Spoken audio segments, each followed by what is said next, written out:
You've heard of the spawn room challenge, right? Of course you have. But what about the second room? I promise you I haven't run out of ideas. Today we're going to be seeing what it's like to survive in every single second room from spawn in every single zombies map in Black Ops 3. My only goal is to get to round 20. Will we be able to beat them all? Stick around and find out. Fucking hell, who came up with this idea?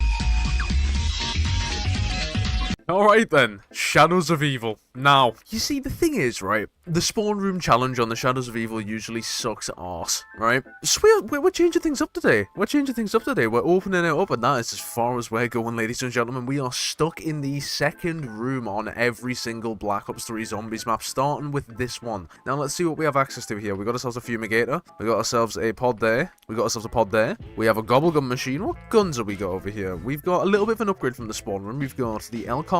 Okay, it's a fully auto little pistol. Kind of reminds me of the Cat 40. What else have we got over here? Got a little zombie over here. You can piss off. Don't really want to be talking to you. We've got a gobblegum machine, like I said. Oh, we got KRM. I forgot about that. What gobblegums have we got on? So we got wall power, immolation, liquidation, round robin, on the house, and bullet boost. Now, I think you know, and you can see where this is probably going to go with those gobblegums, because we have a KRM on the wall, and you know how I feel about the KRM. Very sexual. I would put my penis in that weapon. No, I'm joking. It's probably against some law. Where is this last zombie? What is it with Shadows of Evil and being absolutely shit for spawns? Hello, Mr. Zombie. Yeah, you can sod off. Nice one. Alright, let's spin gobble. See if we can get ourselves a nice little wall power. That's what I'm looking for. Nice. Okay, let's grab a KRM. And it's as easy as pie. There you go. Dagon's Glare. Oh, this is going to be easy, man. Tell you one thing. What might actually be a little... And also, I didn't pick this up from the spawn room. It's just because I've done all the Easter eggs. Can't help that. Sorry that I'm so good at the game. But, yeah, no, something that I've noticed as well, or, well, what you're going to see, is that the Giant's second room is actually harder than its spawn room, which is a very rare case, in my opinion. Like, you have access to the KRM, and that's about it. You have a couple other windows, but we've got a lot of room to work with on this one. I feel as though I can smell a lot of round 20s coming our way. I'm not gonna lie to you. Okay. I'm trying to, like, see what's the fastest way we... Oh, to be fair, for round 2, that was pretty quick. I was trying to see what's, like, the fastest way we can sit to get, like, the spawns to come through. But nah, it looks like we're doing pretty well. I'm not gonna lie. Okay, let's spin gobble again. What have we got? On the house. Perfect.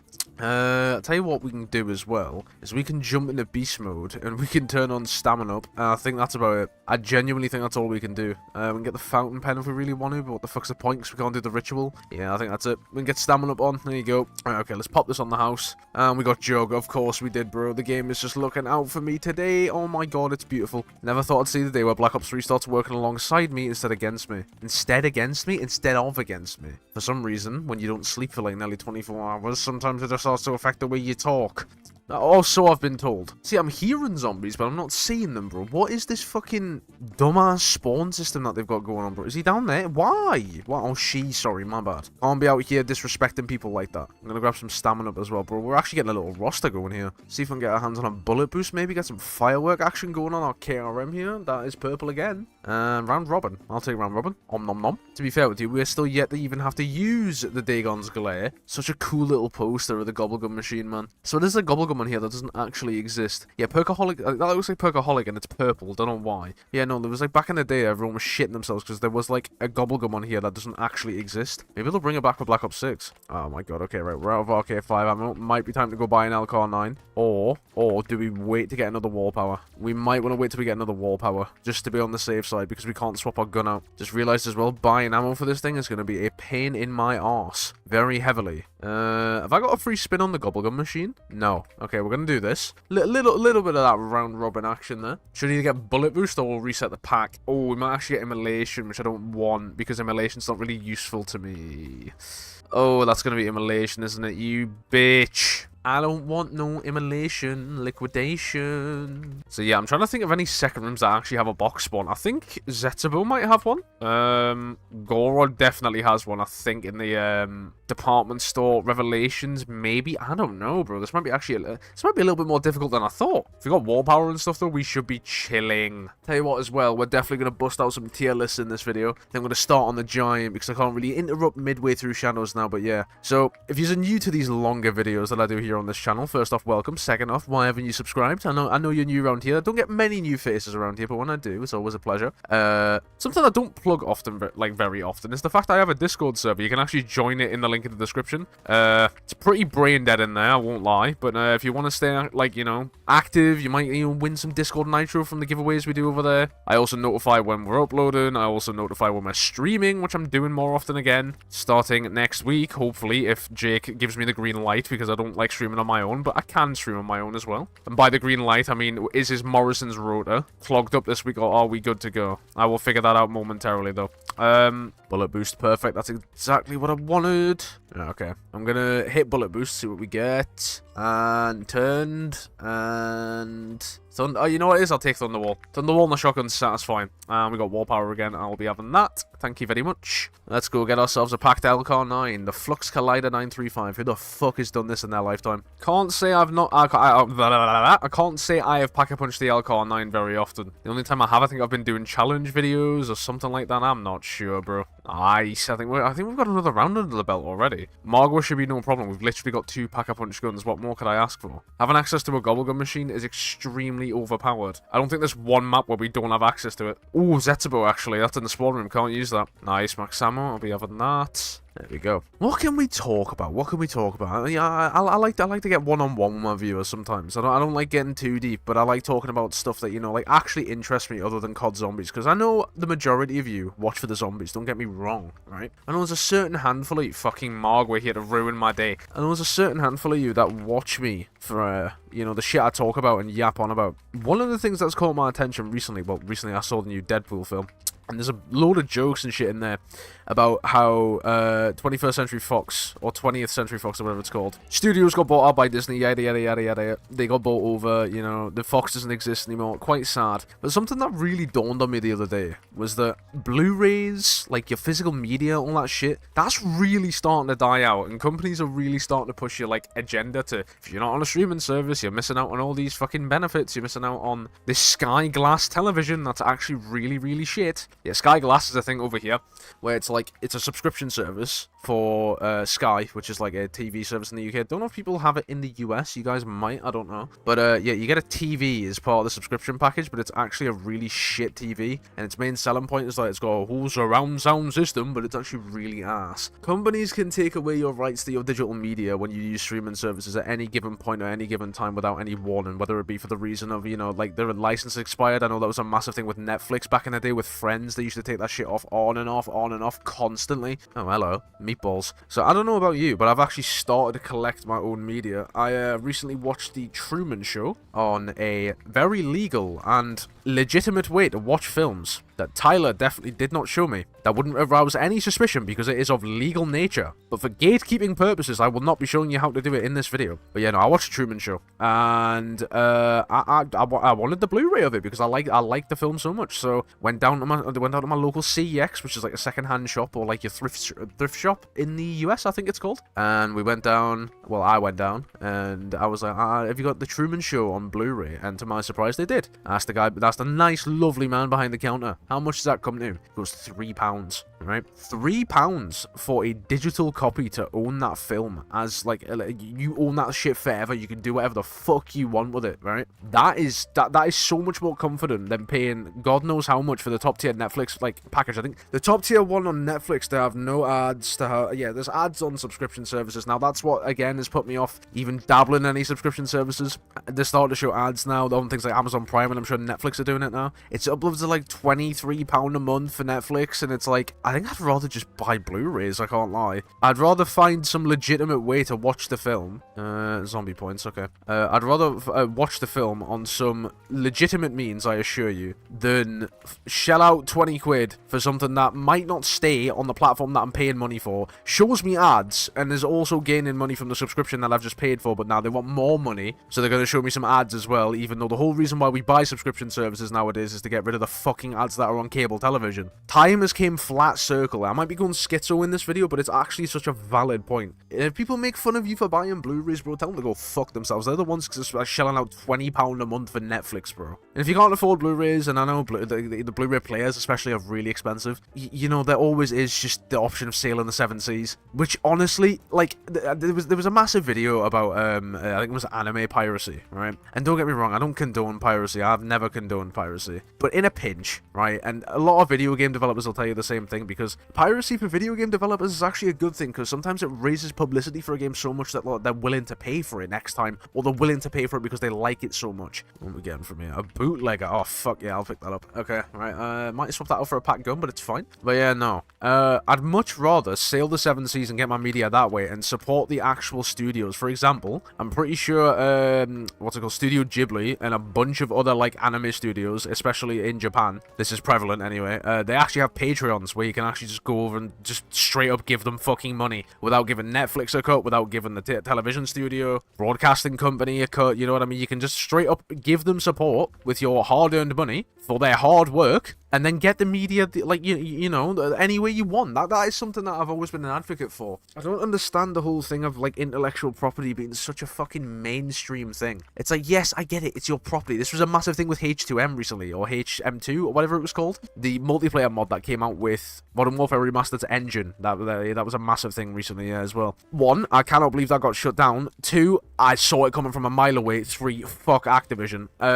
So yeah, about that. This is another thing that I was going to say. Intellectual property, companies, we get it. It's your property, right? But when you're manipulating the fucking market by putting the game on sale, right? And the day before the mod gets released, you send a cease and desist to them. That is scummy. That is just not... There's no other words to describe that than scummy. And the worst part about it, the cherry on the fucking cake, and this isn't fear-mongering bullshit like I was for Black Ops 3, right? Because that game was... Black Ops 3 definitely did have an RCE exploit, which is, you know, for those of you who don't know, a remote control exploit, which means if you were running Black Ops 3 at the time, you could have potentially had your PC hacked. Not anymore. If you use Boy, T7, or whatever, you'll be fine. And if you're not a big name creator, I wouldn't class myself as a big name creator. I just keep my activity status when I'm playing Vanilla BO3 off, so you just can't see, because I'm not that stupid. But I digress. Anyway, I'm yapping on. My point is, Modern Warfare Remastered as a whole, yeah, the actual base game is just as unsafe to play as Black Ops 3 was back then, but it hasn't been fucking fixed. So you are selling literal malware that we're not allowed to mod, because it's your intellectual property, of course, that you're putting on sale, that was the number 3 most sold game on Steam for the month, by the way, because of the mod. Oh, shit. Oh, I want to yap. Don't let me die. Come on. Okay, right, now I'm fine. Yeah, no, I wasn't finished yapping, bro. Come on, these zombies trying to interrupt me, bro. So yeah, so we're not allowed to mod the games, but Activision can, you know, like, send a cease and desist over, get that all sorted. But no, selling malware, that's fine. No, that's fine. What, you know, that's fine. What? The courts won't bat an eye at that because they don't understand the fucking concept of selling a game that doesn't have the correct security features. Oh, I don't know, maybe because it's fucking, what, like nearly 6 years old? Even more than that. I think it was 2017 that came out. Fucking Russell's my jimmies, bro. Absolutely Russell's my jimmies. But yeah, no. Moral of the story, don't let these big companies play you for a fool. Do your research into what games you want to buy, make sure they're safe, and also own your fucking property when you can. Stop paying for your subscription services and come to the dark side of physical media or sail on the 7 seas. It's chill, bro. There's so many tutorials online of how to rip Blu-rays. Oh, they're encrypted. You're not allowed to copy them. At the end of the day, my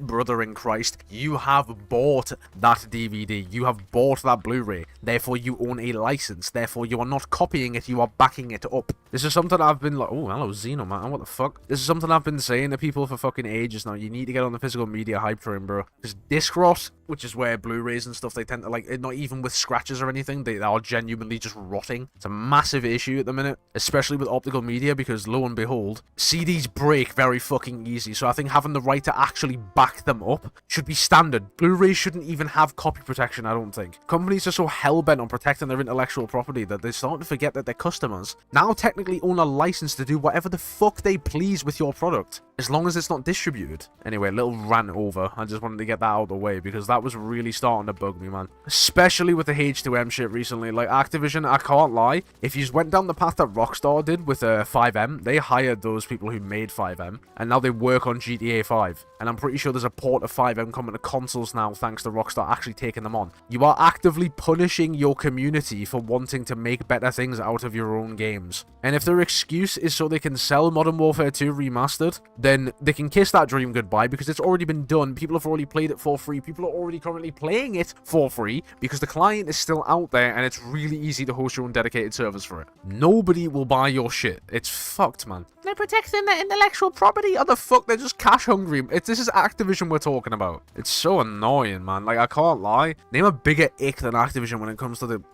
scum of gaming companies. It's rich coming from the guy who makes COD Zombies videos, but my god, I wish they were under a different publisher. The company also has a track record of just some shady business deals and just, you know, some like actual really fucked up things going on in the workplace, so I don't endorse or support them at all. I support the game developers like Treyarch and Infinity who want to actually make the games, but the publisher fucking sucks. I wish more studios, especially game devs, had ways of supporting, like, you know, those anime studios I was talking about before, where you can just straight up pledge them money every month on Patreon, and it's no more than like a $5 a month. I mean, it's not like they're asking for the world. Oh, this brings me on to my like another rant actually. Fucking Patreon, my custom maps. What the fuck, man? Look, I get it, right? You're working off this off your own back or whatever. Like, honestly, my heart goes out to some page, like the people who make the custom maps on BO3, because they're fucking phenomenal, right? They are absolutely phenomenal. For example, Die Rise Remastered that's currently getting worked on by Dobby and Zeller. Some of the coolest fucking things I've seen some people do with the mod tools have stemmed from that project. And Buried Remastered by Slay and ZM. So cool. But I just wish early access wasn't vaulted behind a fucking Patreon, man. Like, I understand you've got to make a living somehow. Don't get me wrong. I do the same. I take sponsored segments. I plug my channel memberships, you know, like on my streams and stuff. We have dono goals. I understand it completely. You want to earn money off the thing you've been pouring your heart and soul into. And if any YouTuber or any creator tells you that they don't do shit for the money, not solely, but a part of it is definitely for the fucking money, they are lying to your face. Me personally, I love the community aspect that we have on the channel. I love the fact that I've got a little community that will sit and watch me yap about shit like this for like hours on end. And I love each and every one of you very equally, no matter how much money you have given me, donated me, or been so generous as to, you know, personally give me in person, right? But I will not lie to you. I'm not going to sit here and tell you that the money from something like this, like especially online careers, isn't nice. You know what I mean? It's like, I'm sick of YouTubers acting like, well, not just YouTubers, people in general. It's just like when you start to say that you like the fact that you earn money off something you enjoy doing, you're automatically seen as some sort of shill or some sort of like sellout, and it doesn't make any sense. But to me, where I draw the line is vaulting early access to a map that's been hyped up in the community behind like a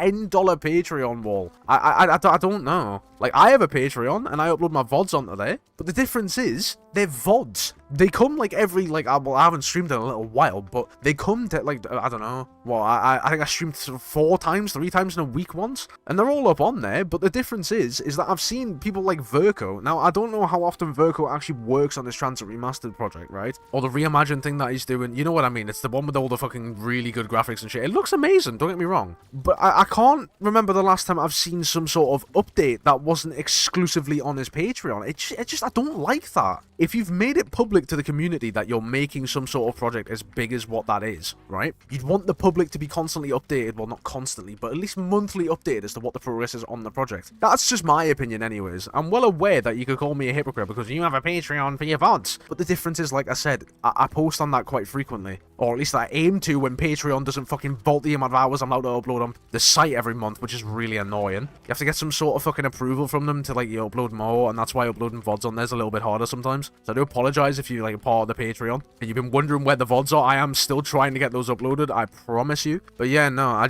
really don't like the idea of custom maps being vaulted behind the workshop. I think it's not scummy, it's just a little bit annoying. That's my opinion on it. I don't find it scummy unless you like are in a situation like Danny where you just absolutely scam the fuck out of the community, but then yeah, you are a scumbag. Do you know what I mean? Oh, we've hit round 20. I guess that's what I get for yapping for like 25 minutes straight anyway. Tell you what, we'll finish round 20, then we'll go on to the giant. We'll start doing some like fucking tier lists. I don't know. See, I'm doing a serial one once we get onto the... But yeah, no, what have we spoke about on the Shadows Review? It's been eventful, hasn't it? We spoke about intellectual property and how I think it's a load of shit. We spoke about owning your physical media, which is something you should really do. Building a Blu-ray collection is not nerdy. It's not... I don't think it's nerdy personally, but this is coming from a guy who plays COD Zombies from 11. From 11 for 11. Personally, I find it cool, and I think that if you own a physical media collection, even if it's just some old DVDs, you get extra brownie points from me, because you're not going to have your balls twisted by streaming services once they take your favorite show off. You're just going to have a copy of it. Oh, I might actually die here. Oh, it might be Raps. Oh, it might be Raps. Oh my god, the strafes. I'm so fucking goated, man. Oh my god. And we spoke about Patreon exclusive BO3 custom maps. But yeah, no, my stance on them is just, I think they're a bit annoying, that's all. If they're not consistently updated as well, that's probably the bigger point I should outline. And there you go, right, we survived round 20. Alright, I guess we're off to Germany then. To the Giant, bros. Wait, the Giant is in Germany, right? So yeah, and this is the second room challenge. What are you doing in the spawn room? Well, unless you have 250 points in your back pocket that you can lend me until next week, I can't get out of here. Now I can. Okay, right. So, welcome to the giant second room. Oh my god. This is gonna fucking suck. Oh. Oh my god. Okay, yeah, this is gonna sting. This one's gonna sting. So what can we talk about? Oh yeah, I wanted to do tier lists. Hang on, hang on.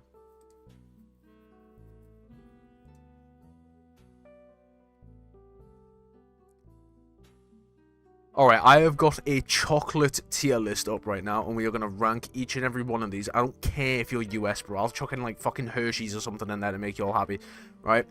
So, I'm going to get a wall power, actually. We're gonna rank these gobblegums first, bro. Oh, for fuck's sake, that's not what I wanted. Bullet Bruce the Eye for what gun? Right, okay. So, we're going to start with... Let's go with M&M's. This is a universal one that both... the US and the UK can appreciate. M&M's from, like, God tier, which being S, and then shit being F. M&M's, depending on the flavor, if it's the blue ones, solid A. Solid A. If it's the standard chocolate ones, like the ones I got, like a fucking... right, so, a little tangent story time. On the way back from Italy, a while back, I think it was around the time I released the chronologically video. If you haven't checked that out, it'll be in the icon above my beautiful RK5's red dot site. But yeah, no. When I was coming back from Italy, I bought a 1 kilogram bag of M&M's. Now, in the US, I'm pretty sure that's pretty standard. But the UK mind cannot comprehend, like, a bag of sweets or candy over, I think, 125 125 grams. Because I don't think we have any sizes above that. And if we do, it's like the individually packed ones, like the fun size ones. So yeah, if it's the, like I said, the blue ones, like the crispy ones, A tier. If it's the chocolate ones, B tier. Peanut ones, honestly, C or D. I'm not a fan of the peanut ones at all. Spin another gobblegum here, why not? On the house, there we go. That was something I was looking for. Let's pop this in, see what we're getting. Double tap 2, I will take that. It's like Pack-a-Punch, but minus the Pack-a-Punch part. Okay, what else we got on here that's universal between the US and the UK? Twix. I know you guys have Twix. So, Twix, if you don't know what a Twix is, 1, how old are you? 2, do you eat licorice? And 3, where is your carer? Because I'm sure you either have dementia or fought in World War II and have shell shock. That was a bit personal, I'm sorry. Okay, Twix. Twix, honestly, the caramel, the biscuit, the chocolate on top, has to be solid B tier. B for boring, to be fair with you. How can you go wrong with a bit of caramel and a bit of biscuit, to be fair with you? Although the chocolate is very, very nice. Let's get this gobblegum machine spun up again. Okay, wall power, that's what I was looking for. Nice one. Thank you very much. So yeah, with gobblegums as well, I've put on some ones that are kind of going to help us, kind of going to be a little bit shit. Like, I could have gone full balls to the walls and gave myself, like, you know, perkaholic, near-death experience. But no, I think this is quite fair. Running out of ammo in this RK5. Luckily, we got dog rounds in between, though. Okay, what's up next? What else have you guys got? Alright, okay, we got Hershey's Cookies and Cream. Now, there's a massive difference between the quality of chocolate in the UK and the US because of how processed things are in the US. I hate to break it to you guys, but if you come over here and try McDonald's, you will see what I'm on about. Also, your portion sizes are fucking huge from what I've heard. I've not been to America. Might go to America soon, though. I was thinking about New York, potentially with Tyler. Stay tuned for that, because I will never be vlogging in my life. I might actually, if I do a face reveal. I was thinking for 100k, I might on Twitter. I'm not too sure. Speaking of dog rounds, here they are. But yeah, no, Hershey's is one of them chocolates where if it's the standard one, fucking terrible, like F tier. The cookies and cream one, though, that's a different story, my friend. It's a different story altogether. Cookies and cream is like solid C tier. So C tier. Very sickly. Can I just... yeah, that doesn't count. Nice one. Bless me and me fucking cotton socks that I'm not wearing. But yeah, no, Hershey's Cookies and Cream, the white one with all, like, the biscuit bits at the back, definitely C tier. Very sickly, but it's very nice to indulge in if it's not in, you know, magnitude portion sizes. What else we got on here? We've got... oh, wow, I'm actually starting to run out of shit that's, like, universal between the US and the UK. Dairy milk. You guys have got dairy milk, don't you? It's Cadbury's. Swear you have dairy milk. I might be wrong on that, though. It might be called, like, Milka or something. I can't remember. But yeah, no, dairy milk is... like, standard Cadbury's dairy milk is definitely, like, a fucking A tier, bro. It's so nice when it's, like, when it's not melting, but when it's not, like, ice cold either, that'll break your teeth off, because for some reason, bro, can I just say something, right? I love my mom, right? I respect her so much for bringing me into the world, giving me clothes on my back, giving me a roof over my head, but she likes her chocolate in the fucking fridge, bro. What am I supposed to do? Opened the fridge the other day, right, and I saw a Snickers, 2 Mars bars, and a Twix all in the fridge. What am I supposed to do with that? I have braces, bro. I'm gonna snap my fucking teeth off. Anyway, another tangent over. What chocolate was I talking about again? Oh yeah, just normal dairy milk. If you've bought that out the shop and it's not fucking 30-degree heat in London summer, honestly, it's great. Not too much sugar. If you have it in moderation, you won't feel sick afterwards. Cadbury's standard dairy milk is fucking unreal. And if you guys don't have it in the US, I just feel sorry for you, because I swear the standard chocolate over there for you guys is standard Hershey's. I'd actually rather eat paint. Can we just take a minute as well, right? I'm going to put standard Hershey's in its own league of just shit. That belongs in, like, that belongs banished to the shadow realm, I swear to God. What else we got on here? Galaxy. Galaxy chocolate is something you guys actually have, but I swear it's under another. It's Dove. I swear it's called Dove in the US. You guys have Dove chocolate, right? That's a bar of soap for us over here. Yeah, Dove chocolate, or whatever it's called. I think it's called Dove chocolate anyway. It's called Galaxy over here, and fuck me, is it good, but you cannot eat more than 2 squares of it, otherwise you'll feel ill. I imagine the US is worse, because you guys have so many more chemicals that are FDA approved over there than over here. You guys eat like bro, you all survive off like Red 40, I don't understand. Oh, how could I forget, bro? Snickers. But yeah, no. Galaxy Dove chocolate, definitely like B tier. Not as good as Cadbury's Dairy Milk, but it's definitely up there. So yeah, no, Snickers. I am a massive fan of it, to be fair with you, you know. Bro, I like the vein on it. It's got some girth to it. This is getting oddly sexual for a chocolate bar.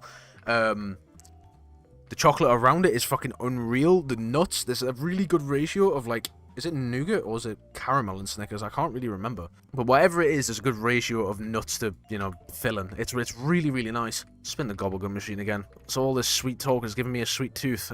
Fucking immolation, bro. Really?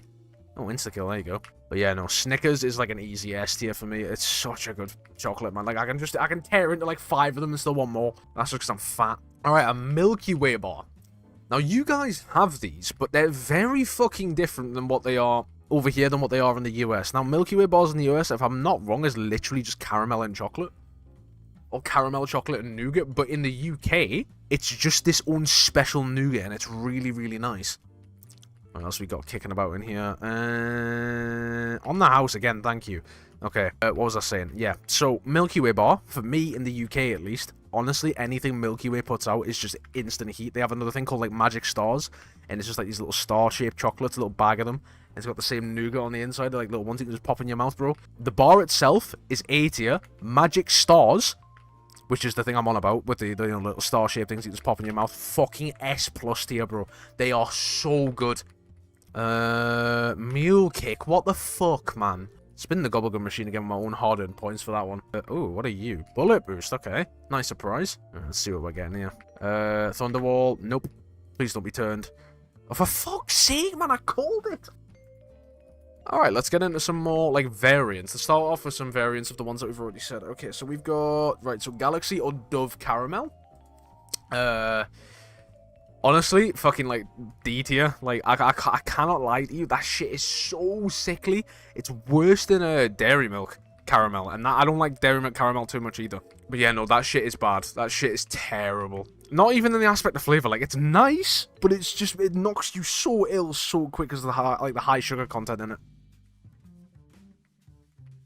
What else we got on here? Different variants. We've got Oreo Dairy Milk. It's like easy S tier, bro.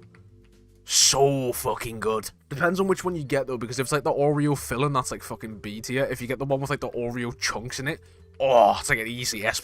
Oh, now, ladies and gentlemen, this is a one you'll know very, very well. And it's a candy on sweet that I like very, very much, and that is Reese's Peanut Butter Cups. Now, Reese's holds a very special place in my heart, because I remember the first time I tried Reese's was in this, like, American sweet shop when I was, like, 6. Bro, I was baffled at how good they tasted. I hated peanuts and, like, nuts growing up as a kid, and I tried Reese's, and holy shit, it was good. I'll eat anything Reese's, bro, whether it be cups, Reese's Pieces, the fucking loaded ones that they look like granola bars, bro. They're so fucking good. It doesn't matter what they have. Reese's always cooks. Do not get it twisted. And I think, honestly, out of all the things on here, I think that's all the comparisons I can draw between American, like, sweets and the UK. Is there actually anything on here that the US would have? Nah, I really don't think there is. that is unfortunate. I think that concludes our candy bar tier list. I think for every map we do from now, I'm going to do a different tier list. So this map's ones are over. So we'll do, like, I think for the next one, because I've been drinking a lot of them recently, which I really shouldn't be doing. I've been drinking a lot of energy drinks recently to try and, you know, keep up with this upload schedule. I say schedule, but like I'll go from not uploading to a week to uploading every 2 days for like a fucking week, and then go flip-flops between the two. Cut me some slack is all I ask of you. But I think I'm gonna try go for like an every 3 days thing, just to, you know, actually manage my time a little bit better. I don't even need this wall power. What am I hanging on to it for? A lost puppy. Round robin, I'll take that. But yeah, no, I think the next map on DE we're gonna do not a candy bar tier, an energy drink tier list. Because, ooh, I have got some things to say about some certain flavors, some certain brands. Oh, fuck me, some certain brands suck arse. Bro, Turn Zombie's actually going ham. Fuck me, he's tearing them up. It's KRM's kind of like a sniper rifle as well, which is really nice. Alright. Okay, that's another round on the belt. Nice one. See, when I stop focusing so much on the game, I can actually commentate a lot better, I feel like. I feel like it anyway. I don't know. I don't know if it's better commentary. I can just yap more. But yeah, no. What have I done recently? I went to go see Deadpool and Wolverine, which is honestly, genuinely, from the films I've seen from this year, from the ones I've watched. And when I say films from this year, I don't mean like just films exclusively from 2024. I watch quite a lot of shit. I watch a lot more YouTube. I pop round Robin because I pussied out that round. I watch a lot more YouTube and shit than I do movies nowadays. But the odd time that I do actually find myself with a couple hours to spare, and I do sit down and watch a couple of films, I recently rewatched the original Deadpool after seeing Deadpool. Is it V Wolverine or is it just Deadpool and Wolverine? Who knows? But that film was fucking amazing. It's one of them films where it's like you can come out of your like 21st century humor, shit humor, you know what I mean, just like absolute degenerate humor, and you can sit down and actually laugh at some good jokes. It was fucking brilliant. But I'll tell you one thing though, me and my mum were sat in the cinema, right? Because, you know, it's not weird to go to the cinema with your parents. And if you think that it's weird to go to the cinema with your parents, I am so sorry. You must have had a troubled childhood. But yeah, no, me and my mum went to go see it recently. £30 for 2 fucking seats, by the way. Was worth it. But it's not the point. Used to be like a £5 per seat. Cineworld, we're going to have issues, bro. Do you know who I am? I'll have you know I have at least 5 subscribers on YouTube Cineworld. I should have been in the fucking Deadpool film. I'm telling you now. Anyway, I digress. I'll pitch my motive to Hollywood in my sleep, in my dreams, bro, because that's the only way it's going to happen. But yeah, no, anyway, so we were sat in this film, this theater, right? And the way it's laid out is like, you know, common theater, reclining seats, all that shit. And there's this guy behind me, right? And we're watching the film, and it's like, a couple of funny bits come on. You know, everyone laughs. The people in the cinema laugh. People don't shun you for laughing in the cinema, by the way. If you find something funny, feel free to laugh. The only time that I'm gonna say it's you know, I'm gonna start saying things is when you're laughing at everything, not just at the jokes. I mean fucking everything. And it didn't help that the guy behind me's laugh was so fucking grating, man.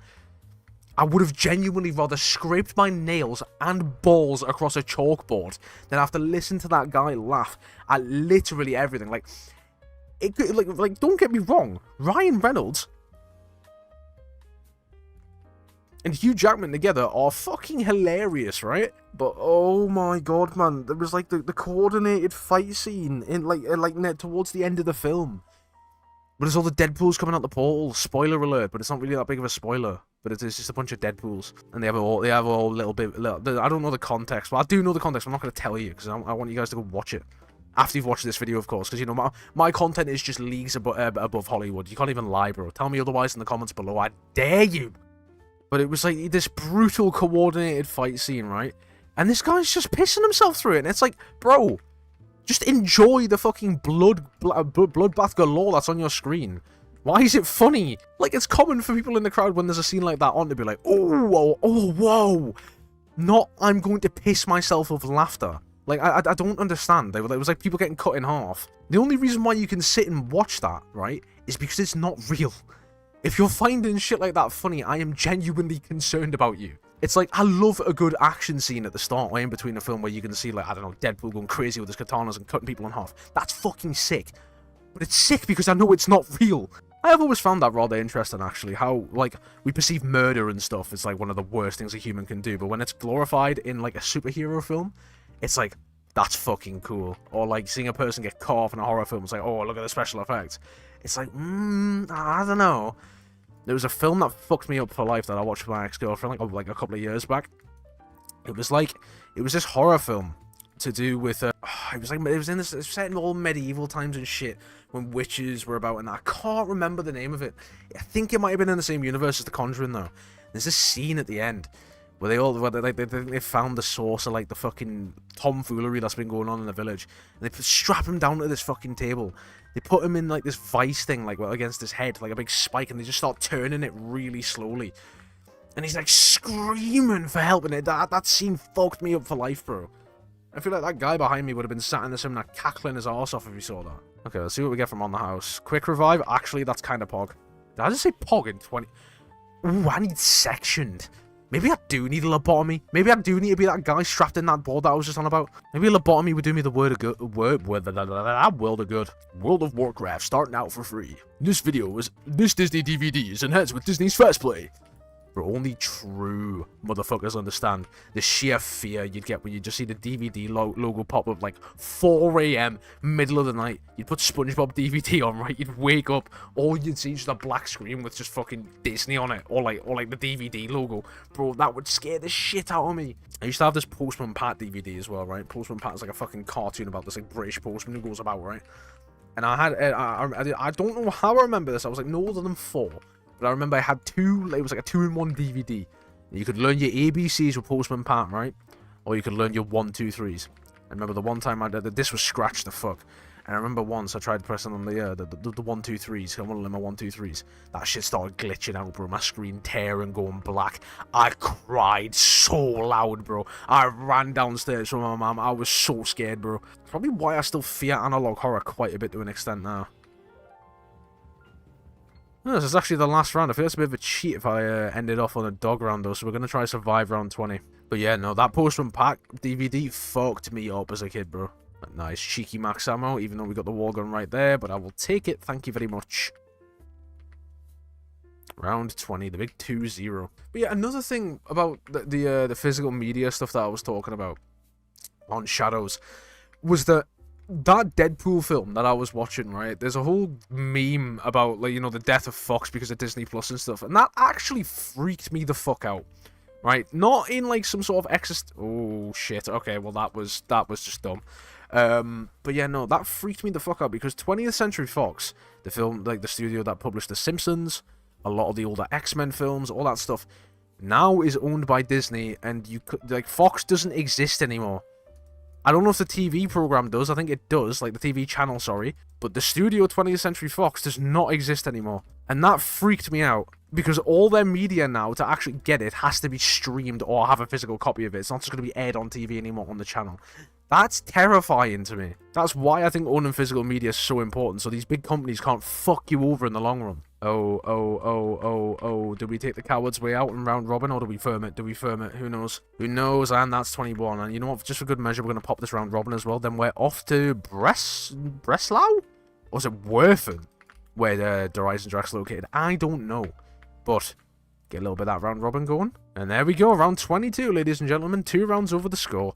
You already know how it is because I'm just so fucking good at this game. Alright then, Der Eisendrache, the second room now. Same shit, different toilet as it was with the giant. We got to get ourselves a cheeky little backhander of 250 points before we can actually get out of here. I think I've decided, by the way, from now on when we do Black Ops 3 videos, especially for challenges, I think I'm going to knock it on the head and do Moon and Origins and not all of the Zombies Chronicles maps, because to tell you the truth, as much as I'd love to be able to sit down and play all 14 Black Ops 3 maps back to back, one, some of the Zombies Chronicles maps kind of fucking suck, I'm not gonna lie. The World at War ones I feel didn't even need to exist, but they do, so I don't really like playing them. Ascension's boring, Shangri-La's shit. Moon and Origins are 2 ones that I want to include in Black Ops 3 videos from now on because I actually enjoy them, and also I feel like, especially with this challenge, it's gonna be pretty fucking hard. Technically, the second room on Moon is its spawn room because you start in Area 51, then you leave, and then on Origins it's one of the trenches, but there's nothing in the trenches, if you get what I mean. Right, let's see what we're getting from here. What have we actually got to offer through here? Round robin, I'll take that, I guess. Got a trap that we can't use, and we got a KRM. KRM seems to be coming up a lot in these second rooms, and the top things are, I'll tell you, just going to pop this now. Get this thing's chugging along. Yeah, we got a tier list to do as well. On the house. Perfect. That is what I was looking for. I'm also looking for a little bit of that. Not mule kick. What the fuck, man? That's twice in a row now we've got that. Right. Okay. So this is definitely an American tier list that I'm looking at here. So we're going to start off with Rockstar Energy. Now, Rockstar is a thing in the UK. And I don't know if you guys have it in the US. But from what I'm seeing on this tier list, you guys must have some of these. Because there's way too many on here that I don't have. So I'm imagining it's more US based than it is UK. But anyway. Rockstar Energy is a shit version of Monster. Therefore, any flavor of Rockstar. Apart from that one guava one, because it actually goes kind of hard. That one's an exception. That one goes in like A tier. Goes in B tier because it's just a copy of something that's quite good. So Rockstar, kind of ass, I'm not going to lie. Now here we are already getting onto my kind of tier. Red Bull. The original Red Bull. I have cracked one of these today, actually. Well, nearly two of them. Well, I don't know if you can count two of them as today. Well, I had one before it hit midnight, and then I had one a couple hours ago. So yeah, I'm pulling an all-nighter, just so I can reset my sleep schedule for things I've got going on this week. I want to stream, I've got my car to pick up, I've got a driving lesson, stuff like that. I just need a reset so I can have like a normal sleep schedule. But yeah, normal Red Bull. Normal sugar-filled blue standard Red Bull, I'm saying, is A tier. It is a great little boost. It's literally shit like batteries. It's just great. There's nothing about it, bro. There's no other feeling than chugging down a nice little Red Bull that's been in the fridge for fucking ages. I know the experience because I've got like 5 of them sat in my fridge right now. Very tempted to grab another one, but it's not good for my health. And also I want to fall asleep tonight and not, you know, do a fucking 12 days without sleeping challenge in bracket I died gone sexual. So I'm going to refrain from having another one. I think I should be alright to record. By the time I finish recording, editing, making a thumbnail for this video, I'm going to be crashed the fuck out in bed by like 7 PM, so it's chill, don't even stress. Only just clocked as well.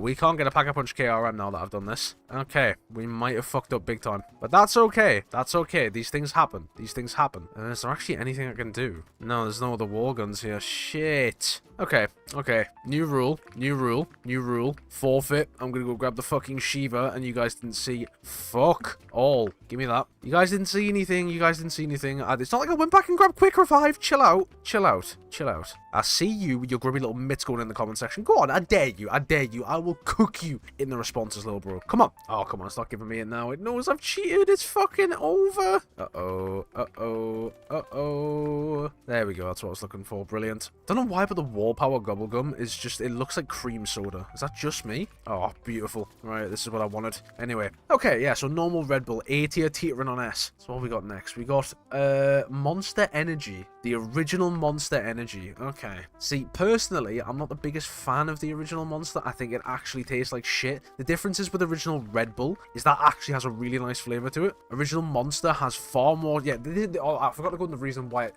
original Red Bull's not S tier for me. The sugar content. There is so much fucking sugar in Red Bull, it's unreal. I try to stay away from the massive packs of the ones of like the original ones just because of that, and because I end up chugging them down like they're fucking like cans of pop, but they're not. You should really have them in moderation because they can fuck you up if you have a really sensitive stomach or you are just very sensitive to caffeine. So yeah, no, original Red Bull is A tier purely because there's 30 grams of sugar in the smallest cans. Monster is no exception to that either. It's even worse because they only sell them in 500 milliliter cans. Therefore, I think in Monster there's about 50-60 grams per can, which is fucking awful when you consider that there's taurine and caffeine and shit in there as well. It just puts me off drinking them. So yeah, for that, honestly, I'd say normal Monster, like fucking C, B tier. We got B minus maybe. Okay, we got Monster Hydro up next. Now, Monster Hydro was a thing that was in the UK for a little while, but now I never see it anymore. We've got the green, red, and orange flavor. I only ever had the green flavor, so I'm gonna go off that, and honestly, it tastes like watered down shit. I'm not gonna lie to you. I think it tasted fucking awful. It tastes like what you give diabetic people when they have like a hypo or something. Like sugar water. It tastes like sugar water. There's no other flavor to it, and it's just shit. It's like F tier. It's one of the worst energy drinks I've ever tasted. Okay, we're starting to cook with gas now. We have Monster Ultra, the ultra white one. Now,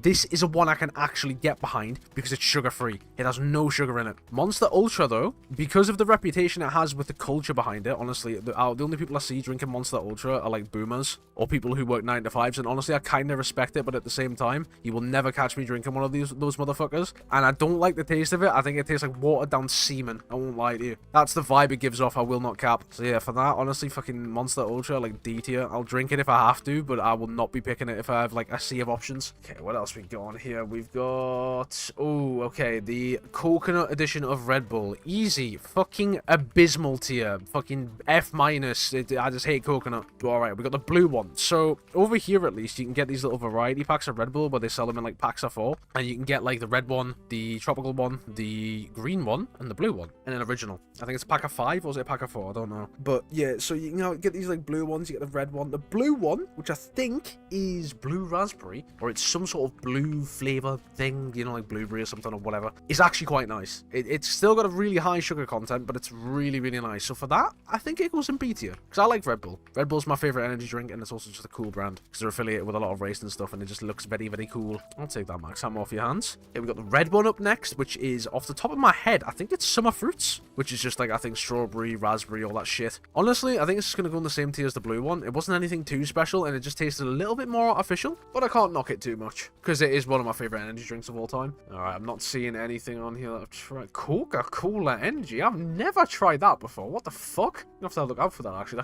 That sounds hard as hell. Okay, Pipeline Punch Juiced Monster. Monster.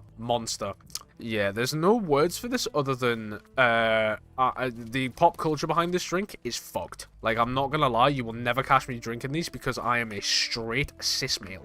Yeah.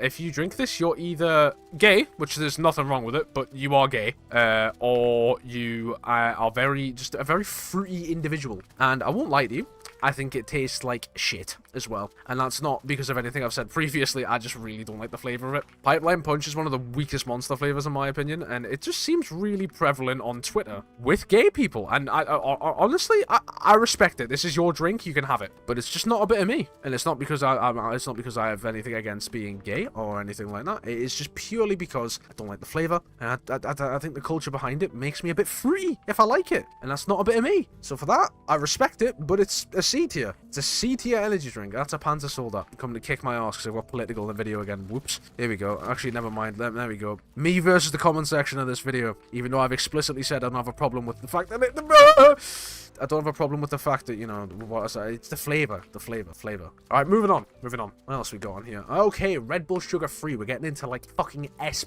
tier now. Right, Red Bull Sugar Free honestly is I want to put it in S plus, like its own category, but I just can't because the one next to it is the one I'm going to put in S plus. Red Bull Sugar Free, it's literally everything I love about Red Bull, but without the fucking diabetes I'm going to get for drinking 10 of them. Still going to get crippling heart failure from all the taurine, but at least I won't get type 2. And then the one next to it. Now this, my friends, is peak energy drink. The grey Red Bull, otherwise known as the 0-calorie Red Bull, is in my opinion the S plus definitive best energy drink you can get for your money and for your health. There's no sugar, there's no sweeteners. I don't think there's any sweeteners anyway. I think there's aspartame, which is an artificial sweetener, but if that's in your Coca-Cola, if you're gonna say that that's gonna give you cancer, don't drink Coke. If you don't drink Pepsi, don't drink anything. These zombies are getting a bit too hectic for me now. I'm gonna spin this gobblegum machine. Careful not to open the door behind me. Immolation, can't use that, my friend. Oh shit. Okay, get me past here and come back. Just like that. There we go. Right, we're chilling again. But yeah, no, 0-calorie Red Bull. I literally think the only thing that's in it's aspartame and some flavorings, and you know the energy drink bullshit that actually keeps you wide awake. But yeah, no, 0-calorie Red Bull S plus. Didn't even know it existed up until I went into a co-op, which is the only place that sells it. It's really far away from me, which sucks. All right, getting on the more Monster flavors now. I've got some more Red Bulls after this though, which is nice. So we have got after this the Lewis Hamilton Monster. Never tried it, honestly, but from what I've heard off of a couple of people that I know religiously drink that flavor, very, very nice. I think it's like a summer fruits kind of thing, or like a fruity blend or something. Ooh, might have been a mistake. I'm through. Get me out. Okay, no, we're fine. Maybe we can get a better perk than Mule Kick this time. Let's see. Get this popped in. And double tap 2. That will do. I'm a poet and I didn't know it. In case I don't see you. Good afternoon, good evening, and good night. Oh, I watched the Truman Show recently. I really want to get that on Blu-ray. Which is weird that it has a Blu-ray because it came out in 1998. Anyway, energy drink tier list. Yeah, Lewis Hamilton. Can't really rate it off my own experience, but from what I've heard, it deserves like maybe a C tier, maybe a B tier. Depends on if you like it or not. I'm pretty impartial on it because, you know, I've never tried it. But I'm sure if I did, I wouldn't mind it.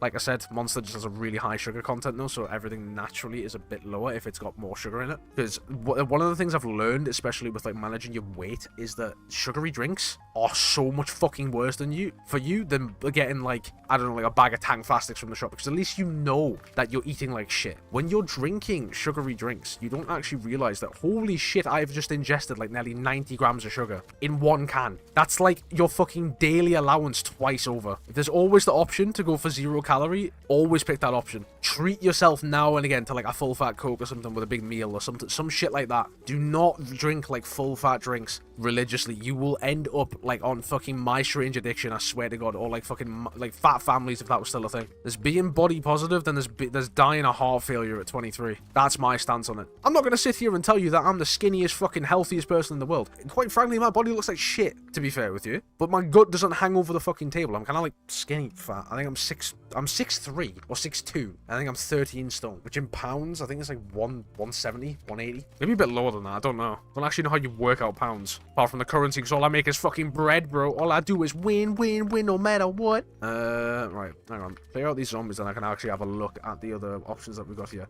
We have got, oh, Z-Doctor monster. This is kind of, it's got like a zesty lemony punch to it. I also just really like the can. I think it's goofy. I really like it. I don't know what else I can say really about the Doctor. I just tried to rack my brain there for 2 minutes and it was just absolute fucking silence. It's a really nice flavor, but then again with Monster, like, it's not one of the sugar-free ones, and you know what I've just like said about sugar full fat shit. Monster's something I on purpose don't pick up. I enjoy it from time to time, but it's something I don't pick up purely because of how much sugar's in them. If you have 3 of them, you're only really meant to have 2 a day, but if you have 3 of them, you've ingested well over 100 grams from that alone. Might not be a lot in calories, but your fucking stomach will not know what's hit it. Okay, we're backed into a corner here. I'm red. I'm scared. I need my mom. Oh, we got the flavor I am most accustomed to with Monster before I realized how much sugar's in them. Mango Loco. It's one of the juiced variants. Now, Mango Loco Monster used to have my heart, and I mean that metaphorically and literally, because I used to drink 2 of them nearly every fucking day for school back in the day, year 11. Wouldn't recommend it, especially with the established UK rule in schools that if you go for a shit, you're a fucking weirdo. Can put my hand up gracefully right now and say I have never took a shit in a UK school. If you have, you are a confirmed weirdo. Don't know why that's a rule. I'm 17 now, been out of school for nearly 2 years, and yeah, it's still stuck with me. Don't take a shit in school, otherwise you'll get bullied for it. College is completely different, bro. College is great. You can go for a shit whenever you want. No one gives a fuck. But nah, if you take a shit in year 11, bro, it's over. Another Panzer. Is he trying to is he just trying to get fucked up, bro? Does he realize who I am? There you go. Oh, hello. Okay, we've got a max ammo there as well. I'll be having that. Yeah, Mango Loco, honestly, easy A tier. Even though it's got such a high sugar content, it's just so iconic for me that it's just fucking, it's amazing. I love the flavor of it. It actually, oh, well, that's the Eisendrache. But yeah, no, Mango Loco, definitely an A tier energy drink, but it'd be higher if it didn't have so much sugar in it, honestly. I guess we've had to cut this one short. There was a couple of the flavors. Maybe we'll continue on the other map. I don't know. I want to try to do a different one per map. But yeah, no, there was a couple of Red Bull flavors on here that I wanted to rank. I guess I can do them quick. The yellow tropical one, which is the one that you get in the variety pack as well. A tier. It's on the same rank as blue. Nothing special. The orange one, the tropical edition. Oh, yeah, the yellow one's the lemon one. Sorry, still A tier, but the tropical edition. Fuck me. That's on par with 0 cal, but it just has so much sugar, so it's like S tier, not S plus. And then we got the green one, which I've never tried. I think, yeah, that's everything. That is everything indeed. All right, on the next map. I'm progressively getting more and more tired as I record more and more of these maps. Like, I actually had to force myself to press start on Zetsubou. Okay, I'll tell you what we're gonna do. We'll do a little bit of devious work, and we're just gonna get one gobble gum and head through to the second room. And it's purple, so it's not gonna be a thing too great. Oh yeah, on the house. I'll take on the house. All right, second room. Here we go. What have we got to offer in here? Well, actually, it is in here. Oh, quick revive 2. Sure, I'll take that. Is the only thing we have to offer a fucking LCAR9. There is no actual way. There is no way. And by the way, I draw the line at that being the first room. This is the second room. Oh, this is not going to go well considering that we don't have access to a gobblegum machine either. No wall power is kind of crazy. I'm not even going to lie. Right, let's just pop this in, see what we get. Electric cherry. Okay. Right, well, this is going to go one of 2 ways. If my brain actually switches on, this could go decent. If not, we are fucked. To put it bluntly anyway, let's get ourselves an LCAR9. Okay, so for this map, I had a feeling that you guys wanted to see another tier list. So we're going to do crisps, or chips, as you would call them in the US. So we're going to start off with good old-fashioned Walkers, original Walkers, which in America is Lay's. Now, Walkers, or Lays, are very boring crisps. They are the original, they are salty, they are very nice to chew, they all get clumped in your mouth, it's very nice. They're just a light salted snack, and you can't go wrong with original Walkers or Lays, so for their purpose they fulfill, they're the standard, bog standard crisp or chip. In my opinion, they're C tier. Can't put them any higher, can't put them any lower, because they're so iconic, but you can't put them any higher either, because, you know, because they're quite boring. There are some better alternatives out there to just fucking ready salted Walkers. Right, okay. Next up, we have Frazzles. Now, I don't know if Americans have Frazzles, but it's definitely a thing in the UK. They're these little streaky, bacony flavor, salted, like bacon rasher kind of things. They are so fucking good. They are like S tier crisps in my opinion. That Quick Revive machine looks very, very crisp and high quality. I don't know why. It's like they up the textures for the later maps. I don't understand why. But yeah, no, Frazzles are like, they just taste like bacon. They're these little square bacon rasher things. They're just really, really nice. And for that, I think personally, they're an S tier crisp. Moving on, we have Whatsits. Now, in America, these are called cheese puffs.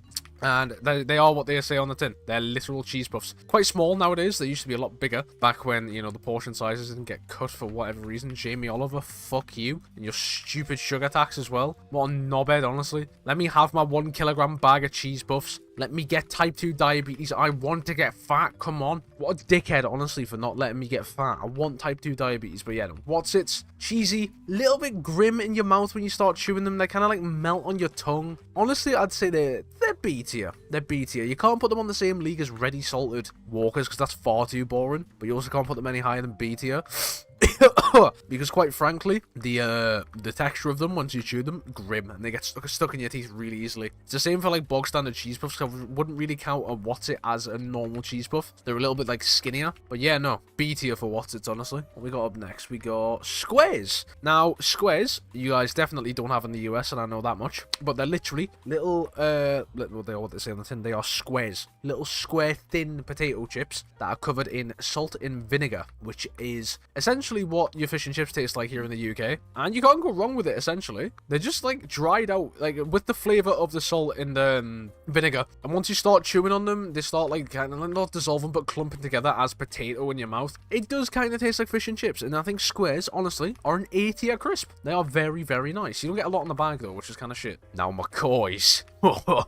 McCoy's flame grilled steak is something you will not have in the US, but my friend, you are missing out. When you get your ass over to the UK to get a bag of McCoy's flame grilled steak, because fuck me, that is an S plus tier crisp. That is in a league of its own. Oh my god, I would eat bags upon bags upon bags. They are ridge cut, thick cut, flavor topped on, flame grilled steak flavored crisps. Oh, they're so fucking good, man. You can get quite a big bag of them as well for quite cheap. I think the most expensive I've ever seen them was $1.75 for a massive fuck off bag of them in Tesco. To be fair, this LK9 is putting in the beans. It's not doing too bad for a little shitty SMG. Is it an SMG or is it a pistol? I'd say it's a pistol. Ooh, we got curry flavored Pringles next. Now, this is definitely one of them international numbers that you see in, like, the duty-free, and you're like, yeah, fuck it, I'll pick them up. And you taste them, and you're like, oh, these are mid as hell, and I shouldn't pay as much of them as I should have. Yeah, I've had curry-flavored Pringles before, the orange tube. They're alright. They're not anything special, but they're alright. I can definitely get behind them. Honestly, have to put them probably in C tier. Has to be in C for me. They're pretty boring. It's what you'd expect out of a curry-flavored crisp, really.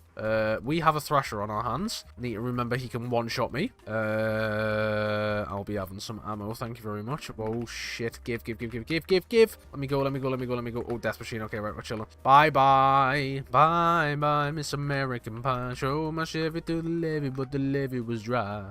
And good old boys, they whiskey and wine, singing this'll be the day that I die. Viacom, please leave my money alone. Alright, what's up next? We have Tangy Toms. Oh my god, that is a fucking name I haven't heard in a while. Tangy Toms, bro. They are tomato ketchup flavored crisps, and I know what you're gonna say, ew. And that is exactly what I thought, but I tried them, and my god, was I pleasantly surprised. They were very, very nice crisps. They're just like little bowl shaped, like, I don't know if you guys have Burger Bites over there. It's like these little bowl potato things, and they're just covered in like tomato ketchup dust, and they're actually really, really nice. I can't fault them. Honestly, for me, Tangy Toms are an easy A tier, and I will hold myself to that till the day I die, because honestly, I was so pleasantly surprised that it actually bumps it up a whole tier. Like, they are like a B tier crisp, but because I was so pleasantly surprised by them, honestly, it has to be easy A for me. It does sound gross though, right? Tomato ketchup flavored crisp, and you actually try it, and it's like, oh, hang on, this is just dried potatoes and ketchup, so it actually ain't that bad. Oh, we got a nuke there. Oh, I'll have that. That electric cherry just saved me there. Thank you very much. Right, what we got up next? We have hula hoops. Okay, hula hoops are, again, I don't think something like you guys have in the US. I do apologize, but I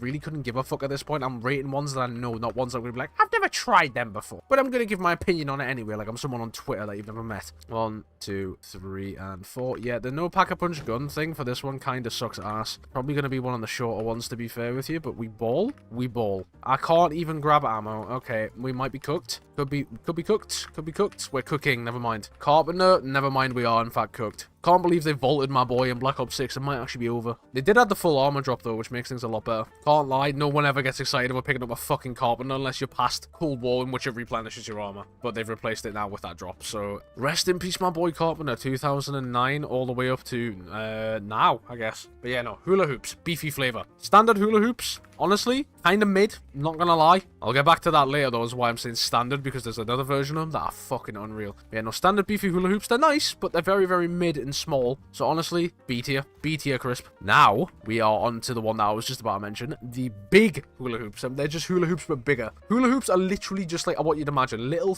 circles, quite thick circles of potato with a bunch of flavor and dust on them. And big hula hoops are literally just hula hoops, but better. So for that, they get an A tier. You can't go wrong with big hula hoops, bro. And if you think I'm wrong, just fuck off. That's my honest opinion. All right, cheese and onion lays. Ooh, gotta love a bit of cheese and onion. Honestly, easy A tier crisp. Easy, easy, easy, easy. So nice. All right, salt and vinegar McCoys. I think we put McCoys in S tier. The beefy, the flame grilled steak, sorry, ones flavor of McCoys. And honestly, because salt and vinegar is, to me, is such a mid flavor. Like, it's nice, don't get me wrong. It's definitely like one of my favorite Pringles flavors and stuff. For McCoys, the ridge cut and how thick they are, it just doesn't suit it. I really don't like it. Okay, we're gonna have to do some insane training here, I think. Here we go, here we go, here we go. Oh, no, I'm dead. Nice. Crazy. This is crazy. But yeah, no, definitely, honestly, if we put McCoy's flame grilled steak in S tier, this has to be B tier. The ridge cutness of the like the chip or the crisp itself is just very, very manky when it comes to that kind of flavoring. For me, at least, I don't like it, but that's just me. Forgot we actually have access to quick revive permanently here, so I'll be taking that. What else we got on here? We have Monster Munch pickled onion. Oh, that is one of my favorite crisps of all time. Pickled onion is just fucking unreal. Your breath stinks afterwards, which might actually knock it down a tier. But I'd say pickled onion Monster Munch, which is just like these little claw things covered in dust again. Honestly, has to be A tier. If they didn't make my breath stink so much and I'd have to carry around chewing gum or mints with me after I've had a packet, definitely S. But it's just it's A tier. They're so good, man. If you disagree with me, you're just a wrong'un. You got some dodgy things on your hard drive if you'd be disagreeing with me about some pickled onion Monster Munch, bro. Okay. I might be cooked. I can't cross over that line. I'm cooked. I'm cooked. I'm cooked, bro. I'm cooked. All right, you get some more ammo. Oh, never mind. I've been pushed away from said ammo. It might actually be over. Let's get some more quick revive and we'll ball. Sour cream and onion Pringles. Honestly, S. There's no other two ways about it. Honestly, there's just an S tier chip or an S tier crisp. I fucking love Pringles. You get shit tons of them. They're great value for money. A little bit more on the expensive side because you do get more. Definitely get more in the tube than you would a packet because there's no really room for air. Can't really skimp out on them. But yeah, no. Sour cream and onion, definitely S. Definitely an S tier crisp. Gonna grab this death machine in a sec. Now, there we go. We live to see another day and to rate another chip. Yeah, no. Sour cream and onion Pringles are just so fucking elite. There's no two ways about it. Like, people say Texas barbecue is the best flavor. Nah, it's easily sour cream and onion. Like I said, though, they do make your breath stink a little bit. It's like them pickled onion Monster Munch again. So, carry around some chewing gum and we'll be A-okay. Ready salted hula hoops, honestly, it's literally just walkers with extra steps and a bit smaller. So, honestly, D tier. I mean, you can't really go wrong with ready... Oh, for fuck's sake. You can't really go wrong with ready salted, but because it's just walkers but smaller and a little bit shittier, it's honestly one less than ready salted walkers for me. Alright, insta-kill. We live to see another round, honestly. It's gonna carry us, I reckon. Nice. And it has carried us for another round. Let's go. Let's get some ammo going here. Alright, what else we got here? Pombez. Actually, no, Monster Munch Beefy. Now, Monster Munch Beefy is, in my opinion, the worst of the 3 flavors of Monster Munch. One of them being Pickled Onion, which is the best one. The other one being Hot and Spicy, which is the mid-tier one. And then you've got Beefy, which is definitely the worst one. So honestly, C tier. There's nothing special about them. They're nice-ish if you like a shit ton of beef flavor. Like, they're a bit too overpowering with the beef, and they still make your breath hum somehow. So yeah, they're definitely C. Like, did I say D tier or C tier? I think I said D tier. D tier crisp. Alright, after Texas barbecue Pringles. Easy A tier. So good. Get shit tons value for money. They don't skimp out on the flavoring either. Sometimes they do on the off-brand Pringles, which is the ones that I usually buy because it's cheaper. But yeah, no. Texas barbecue Pringles, definitely 100% A tier. Can't be stomping my boy out though. My boy Sour Cream and Onion stays on top on that S tier spot. Wow, this LK9 is starting to suck ass really badly. Really badly. Oh, we might have made a grave mistake. Who will Gru be tonight? That's the question. There's a thrasher. Oh shite, I'm in a corner. Holy shit. Oh, I should not be alive. I should not be alive. I just ran straight into that zombie. Give me that ammo. No, fuck. Oh, didn't even get a chance to rate Doritos, bro. Doritos Chili Heatwave. Fucking S tier crisp. So good. Literally nothing to complain about. They stab my mouth sometimes, though, but I can look past that because they're just so S tier, bro. Anyway, that's Zetsubou No Shima. Round 15. We did pretty well. Alright, then. Here we are. Gorod Krovi. Now, I can feel my body slowly shutting down. And because we're here, fuck it, we're grabbing Quick Revive. And I'm also going to spin a Gobblegum machine. Please be orange. Fuck yes. Get in. Alright, I will be having that. Thank you very much. It means I can actually get a fighting chance. It means I can do my tier list in peace. Don't have to worry about a bloody weapon being shit or anything like that. I can just get on with my life, bro. Right, I'm looking for a zombie. Have you seen him? Have you seen this man? Have you seen this man? I shall like Patrick Bateman. Alright, nice one. Right, let's get moving. How much is oh, there's only 500. Weird. Oh my god. And that's why you don't drink Red Bull. There's a lot of wall guns in here, actually. I kind of forgot. Is there one up here? No? Okay. So, yeah, this is going to be our little humble abode. We got these stairs here. So, this is the line we're not allowed to cross. We've got this entire room to work with. KRM on the wall. Probably going to pick that up. I'm not going to lie to you. No other wall guns, though. So, KRM, LK9. I think I saw a Pharaoh. I think that's it. Is that it? Is there one hiding somewhere? No, I really think that's it. Okay. It's going to have to be a KRM, I think.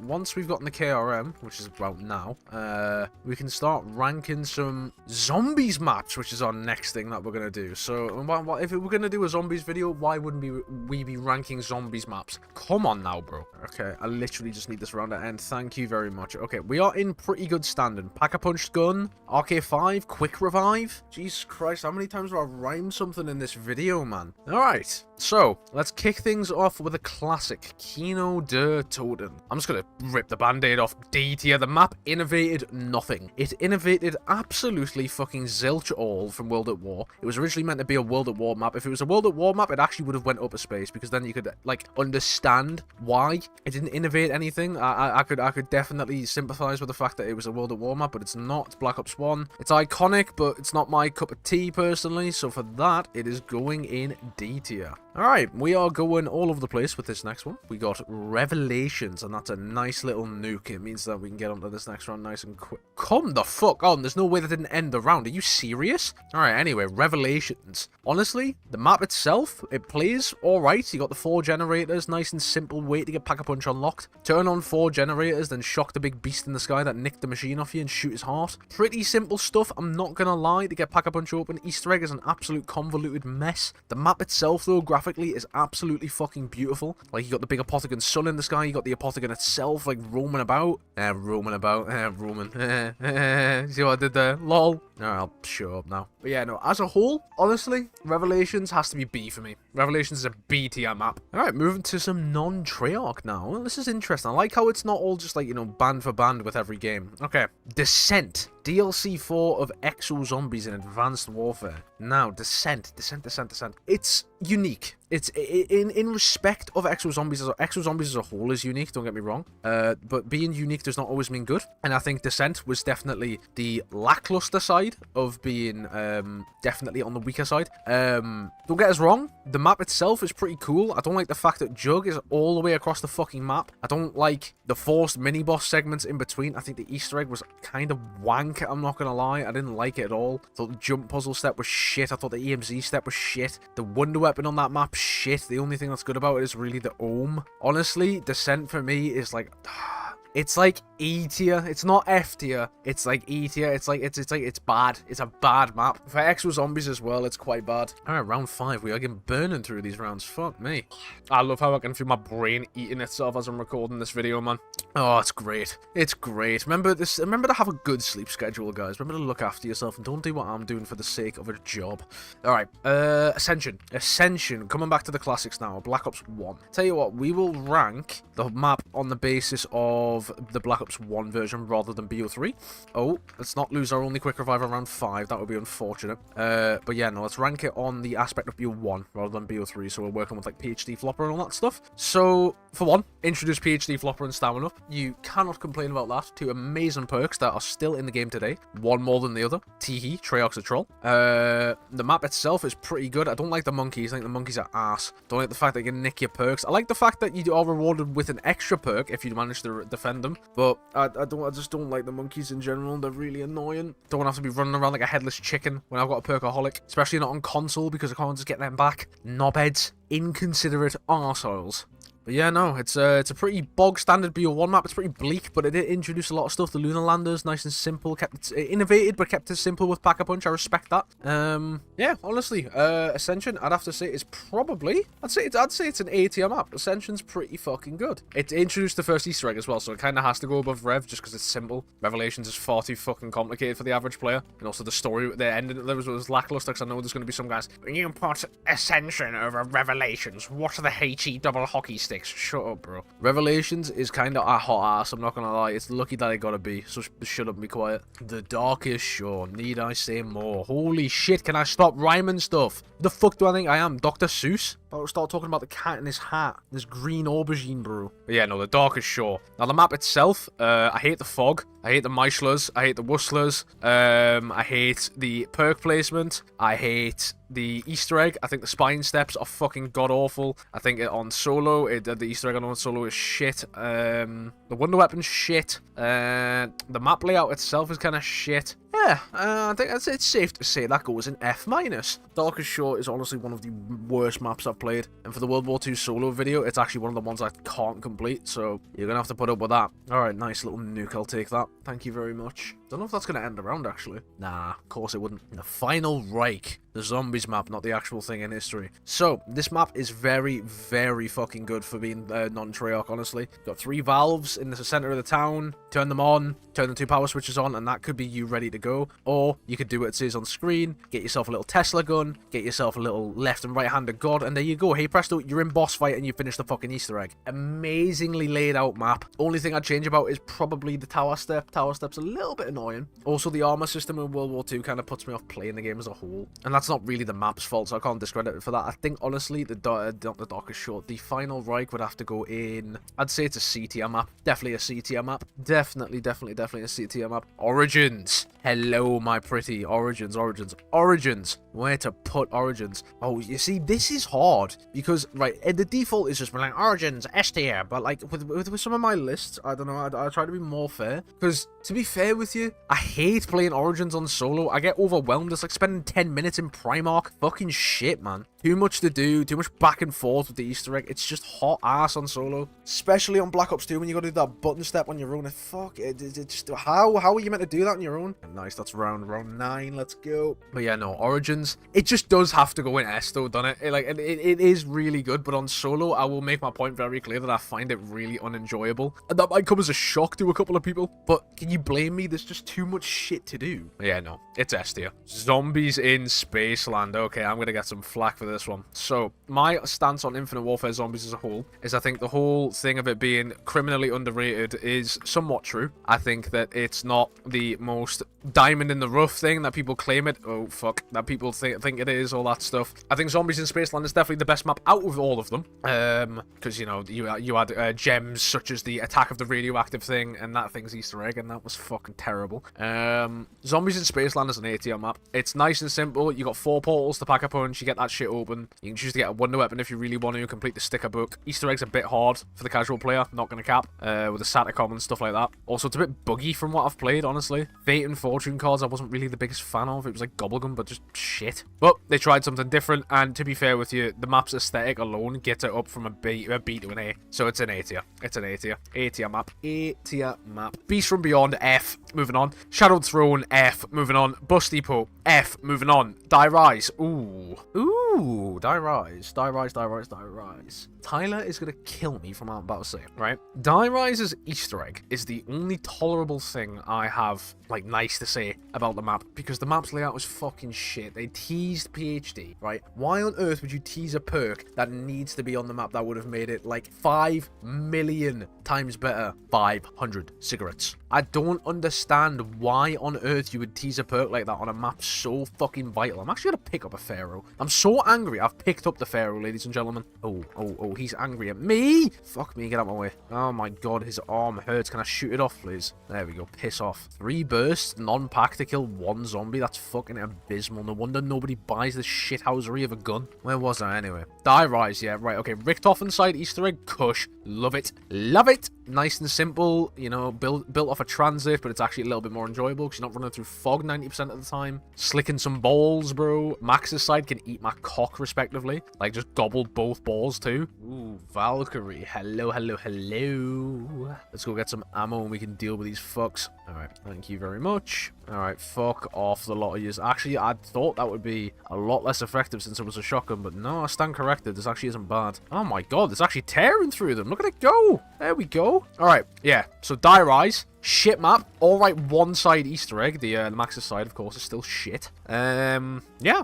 I think it's a D tier map. Lackluster as fuck. Easter egg's the only good thing about it. Anyway, moving on. Kino Der Toten. This is a Cold War map. Now, I know a lot of you actually haven't really played a lot of Cold War. I don't blame you. The game is ridiculously easy and would put anybody with a TikTok brain to sleep. But, DLC 3, Kino Der Toten, honestly, fucking great map. Honestly, a really good map. Wonder weapons sick. Easter eggs actually somewhat challenging. I think it's the hardest boss fight out of all of them minus Outbreak, because the Legion boss fights are actually somewhat difficult. Cerberus, cool as fuck. You can even get a free one from a safe, and I think that's a really cool little step where you can get Klaus to break it open, and you can go start looking about with a black light. Yep, you thought, bitch, you thought you could hold me through that, but no, you cannot. Where actually is he? Is he out on the balcony? No, I don't see him. Where is he at? Oh, he's there. Alright, piss off. You've had your fun. There you go. Nice one. Oh, alright, I don't want to die to zombies now, thank you. This gun is just an absolute bloodbath. Come on, where's the last one? I know he's here. I just know it. I know it, I know it, I know it, I know it. Round 13. Okay, we're actually climbing up there, bro. And how far are we through? We're through just shy of halfway. Just shy of halfway. Well, actually, I lie. We're on the second row, and there's like 8 rows, so like maybe like a quarter of the way through. Anyway, Kino Der Toten. My overall rating, it's an A tier map. It's definitely an A tier map. It's great. It's just great. There's nothing you can really fault it for. Maybe the layout is a little bit ass. The zip lines are a little bit buggy sometimes, but that's quite common within Cold War because its engine is a bit shit. Good graphics, but it's very badly optimized and doesn't really take advantage of your PC very well. Also, it's just littered with bugs because the game was rushed out the door. But yeah, no. Kino Der Toten, A tier map. Definitely an A tier map. Alright, next, Awakening. Never played it, so it's going in X for never played or have no opinion. Nacht der Toten. Now, we are going off of the basis of World at War. So the original Nacht der Toten, not any of the remasters with a mule kick, not any remasters with a Wonder Fizz machine, not any remasters with a fucking Thunder Gun, blah blah blah blah blah. Bog standard Nacht der Toten, boring as fuck, you know the score. C tier. And I know I'm probably gonna get some flack, because how the fuck can you be putting Nacht over Die Rise? 1, the map made zombies. 2, I actually would rather play it. And 3, fuck your opinion. Alright, moving on. Moon. F. I hate Moon. I absolutely despise Moon. There is nothing, and I mean nothing about that map that I enjoy. I hate the fact I have to go to fucking spawn to get Jug, and it's a 50-50 shot whether or not it's there. I hate the fact Pack-a-Punch isn't something you can just run and grab. Albeit, yes, Pack-a-punch machines, you know, usually do have spawns next to them, but they're not always fucking full sprinting at me like Mac fuck. Well, I'm trying to pack-a-punch my Argus. At least on the Giant, I can have someone cover me, but no. If we go to pack-a-punch on Moon, it's gonna be all 4 of us, because we will die if not. I hate the fact that Astronaut takes my perks, especially on Black Ops 1, because it's not as easy to get them as it is on BO3 with Gobblegums. I'm about to go down, I lost my fucking quick revive, god damn it. Whenever I talk about this shitty map, bro, swear to god. But yeah, no, Moon, F tier, so arse. Easter egg is shit as well, especially on solo. Oh, get Gershes, get QEDs, get Gershes again, then maybe get QEDs again. Then if you're feeling spicy, get QEDs one more time, shove a cactus up your arse, do a 360, do a backflip in real life, text your ex back, and then maybe, just maybe, you can lob a Gersh off of the summoning key, and the earth will get blown up. Alright, round 15, there we go. I actually didn't think we'd survive that. Anyway, Voyage of Despair. Okay, Voyage of Despair. Now, this is where we separate the men from the boys. If you thought Voyage was a shit map, you're shit at zombies. That's my stance on it. I thought the Easter egg, bit complicated, actually very complicated. The planet step is not for the faint of heart. In fact, the planet step really sucks a lot of cock. Yeah, the planet step is arse. I won't even try to justify that. The planet step is shit. But I'm a fan of Voyage. I'm a fan of Voyage. I honestly think Voyage B tier. Voyage belongs in B tier because its Easter egg is far too complicated and the boss fight's a bit underwhelming. It's quite easy from what I remember anyway. The actual build up to the boss fight was the only thing that was challenging. I fucking hate the light switch step as well, where you've got to, like, you know, you got to get the right element of zombie, but you've also got to do it in a certain order, then you got to refine the fucking light switches, all that shit. So yeah, B tier. Outbreak.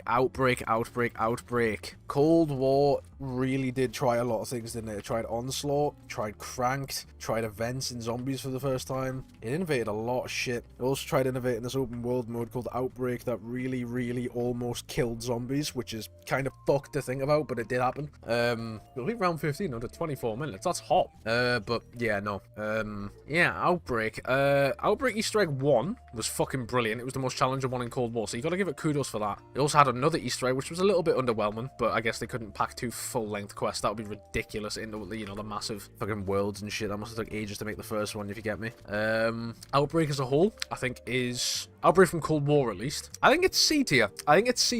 Now, that might seem a bit low to you, but if you think in regards with what the game mode actually did for zombies and how it almost killed it, I'd say it's pretty justified. If they coincided with each other and they didn't just turn to fucking replacing it with oh my god, I'm clutching. Anyway, sorry. If they actually, you know, took the time to make it coincide with round-based rather than just completely fucking replace it, it would go higher, because the Easter egg is brilliant. I like the open world aspect of it. It's something we've wanted in zombies for years, but it almost genuinely killed off round-based. For Vanguard and MW3, they went with not round-based, a fucking Outbreak-based game mode, or whatever, and gameplay, and it was just shit. Both of them games were hot arse. Groston House. I think I played it about once. It's a World War II one. It's like a survival map you unlock, and it's the tutorial at the start. I don't know, like fucking D, I guess. It's just like Kino Der Toten with a Wonder Fizz machine. Moving on. Dead of the Night. Dead of the Night. Now, there's a lot of things I could say about Dead of the Night, and I'm going to choose to say some of the more nicer things first. Werewolves, cool as fuck. Silver bullets, cool as fuck. Easter egg, cool as fuck. Alistair's folly, cool as fuck. That death, no. That sucked arse. I guess Dead of the Night's the last map we're going to rank. And honestly, Dead of the Night to me is it's like in between B and A. It's so good, but it's so complicated. It's not for the faint of heart at all. It's the in-between margin between B and A. But anyway, that was Gorod Krovi. Alright, the final frontier, Revelations, and holy shit is my brain melted. Okay, right, what we're gonna do is we're gonna get a bunch of points. In fact, we're gonna kill off all of these zombies, get ourselves some quick revive, and we're gonna get ourselves over to Shangri-La, and I don't have enough points because I'm an idiot. Whoops. That sounds like a 1, a 2, a 3. It sounds like a door opening, and away we go. Okay, we actually have a foot to stand on here. What do we actually have over here? A KRM, that's as per usual. LCAR-9 anywhere? Yep, LCAR-9's there. Swear we have a Gobblegum machine here somewhere. Yeah, we do. Okay, see what we're gonna get. It's okay, that's for the KRM. That'll do. I'll enjoy that while while it lasts. And I think I'm going to pick up where I left off with the tier list that we were doing in the last map, where we were doing all the zombies maps. So we got up to the dead of the night, and I think I said that was an A or a B tier map. Okay, the next one after that is Der Eisendrache. I'll grab myself a kit RM here. Oh, look at that camo. So yeah, Der Eisendrache. It's pretty self-explanatory, to be fair. If I'm going to put Origins in S tier, that's going to go with it too. It's essentially Origins is like, I don't know, older brother that, you know, like matured. All right, nice. That's round. Only 17 more to go. We've got this. Oh, we actually have a box location here. We probably could have took advantage of immolation liquidation. Too late now, though. Too late now. But yeah, no, Der Eisendrache is just an easy fucking S+. S plus 1 million, bro. All right, Der Riese. We've got World at War Der Riese. Now, see, the thing is with Der Riese, right? It innovated a lot. So it innovated Pack-a-Punch, you know, upgrading the weapons. Oh my god, my fucking nose, man. Bro, I hate when this happens. I get all nasally on record. It's like Lois Griffin. It's actually so over, bro. I don't even know why it's happening, man. It's I'm sick of the fucking weather is what it is. Holland count gets higher. My fucking... I can't keep my window open at the minute because my neighbors are blasting music for whatever reason. Ugh. Guys, it could be over for me. Anyway, where was I? Der Riese, right, yeah, it innovated quite a bit with the teleporters, Pack-a-Punch, you know, upgrading your guns and stuff. Honestly, I'd say Der Riese is a C tier map, and all of that C tier comes from being an innovative map, because, I'm not gonna lie, I don't think I have the slightest thought of being like, yeah, let's hop on World at War Der Riese, bro. That sounds like fun. I don't think I've had that thought in, like, actually upwards of 5+ years. Saying that, I don't really play zombies for fun a lot anymore, which is quite sad. But, you know, it's just the way the wind blows. When it becomes your job, you kind of don't play it for fun anymore. Oh my god, why is my nose doing this, man? Ugh. Okay, I'm gonna grab some stamina. We might as well. Oh, never mind, because the power's not on. I forgot. Oh, we've got the period bugs. Here they come. Where are they at? Where are they at? Where are they at? Where are they at? Where are they at? Hello. Hello. Goodbye. Ad Wiedersehen, my friend. Kaboom. Kaboom. Yeah, these guys aren't that hard to deal with once you got a packed shotgun on round 6, bro. Clear out this round, then I'm gonna continue on with that tier list I was doing. Alright, nice. Right, give me that max ammo. Thank you very much. Okay, Death Machine on round 6. Kinda cool, not gonna lie. Alright, yeah. Der Riese C tier. So, oh, what's up now? 9, okay. Oh, okay, 9. See, this is a weird one for me. I like 9, don't get me wrong. I think the map's great. But, BO4's engine and the elixir system, the perks, it all puts us off it so much. I've seen people put it as high as S tier before, and then, don't get me wrong, it's a great map. Definitely not S tier, though, and it's all to do with BO4's engine and how it makes every map in that engine play. The perk system weighs it down. The fucking challenge system is broken. The elixirs are shit. The HUD is all over the place on PC, at least. Honestly, it's like a fucking B, I'm not gonna lie. 9 ain't that great, bro. What else we got? Shaolin Shuffle. Fuck me, that is a map I've not played in ages. That's an Infinite Warfare map. I think that's DLC 2 or 3, and I remember very distinctively for the Infinite Warfare solo video, I made it apparent that I was going to beat that map, whether or not I had to rip my fucking hair out to get it done. Got it done eventually. I think I wanted to kill myself towards the end, though. In a video game, of course. But, yeah, no. Oh, fucking hell. Shaolin Shuffle, man. The only cool thing about that map was the dojo, and then the abilities and shit, like the dragon and the tiger and stuff, and even then, that's pushing it. Like, it's cool, but it was buggy as well, and it wasn't very good against the zombies. The only one that was really viable was the red one, and that's because it was, you know, like, one of the best ones for the Easter egg. The boss fight for that map sucked as well. 2 stages of it are really easy, and then the last stage, I think it's the heart, where you've got to, like, clean up all the goo on the floor. Fuck me, that took me ages. I hated that Easter egg. I hated that step. I hated a radioactive thing as well, whatever that is. That's going in F. Shaolin Shuffle is going in, like, E, and that's generous. I'm lucky I didn't put that in fucking F-, bro. The map layout's weird. The wonder weapons are weird. The fucking map itself is just odd. Alright, what's up next? Oh, we got Farm. Farm from Black Ops 2. Okay, so Farm, Town, and Bus Depot are all very clearly their own things. So Farm, just because of no Pack-a-Punch, and because of how kind of boring it is, there's not really much to it. It's like a fucking, what, like a D tier map? It's barely a zombies map, I won't lie. Oh yeah, let's just include Pack-a-Punch on one of the survival maps. Oh, which one? Oh, Town. What about Farm? Nah, fuck it, just put perks on it. What do you mean? Nah, just put perks on it, bro, it'll be fine. Oh, whatever you say. Oh, why is everybody playing Town? Yeah, you see the problem? Why would you want to play Farm when you've got Town? A much better option, which has about the same level of skill floor. Just with the Pack-a-Punch machine. But yeah, no, I get it's like meant to be an element of challenge or whatever, but I just feel it's so weird to include it on one map and not the other. That just baffles me, and I don't know why. So yeah, Town, I mean, not Town, sorry. sorry, Farm is like a fucking D tier map, if not E. Mayday, never played that shit. Okay. Okay. Oh my god, my fucking nose, man. Is it over before it even started? Oh, we haven't even been spinning gobbles. What have we been doing, bro? Oh, we need ammo. Go this way, this way, this way, this way, this way, this way, this way, this way, this way. Holy shit. Okay, round robin. Get that going. Get that insta-kill. Get ourselves this KRM ammo. Disorderly combat, and because our KRM is packed, it means we're gonna get packed guns. You know what it is? I'll take it. I'll do. Stellar Screech. Fuck yes. Oh, this is actually making my life so much easier. I can run around freely with just a good gun. Oh, the Rift E9, come to me. Not literally. Oh, untouchable, bro. That's me. That is me. Oh, shit. Okay.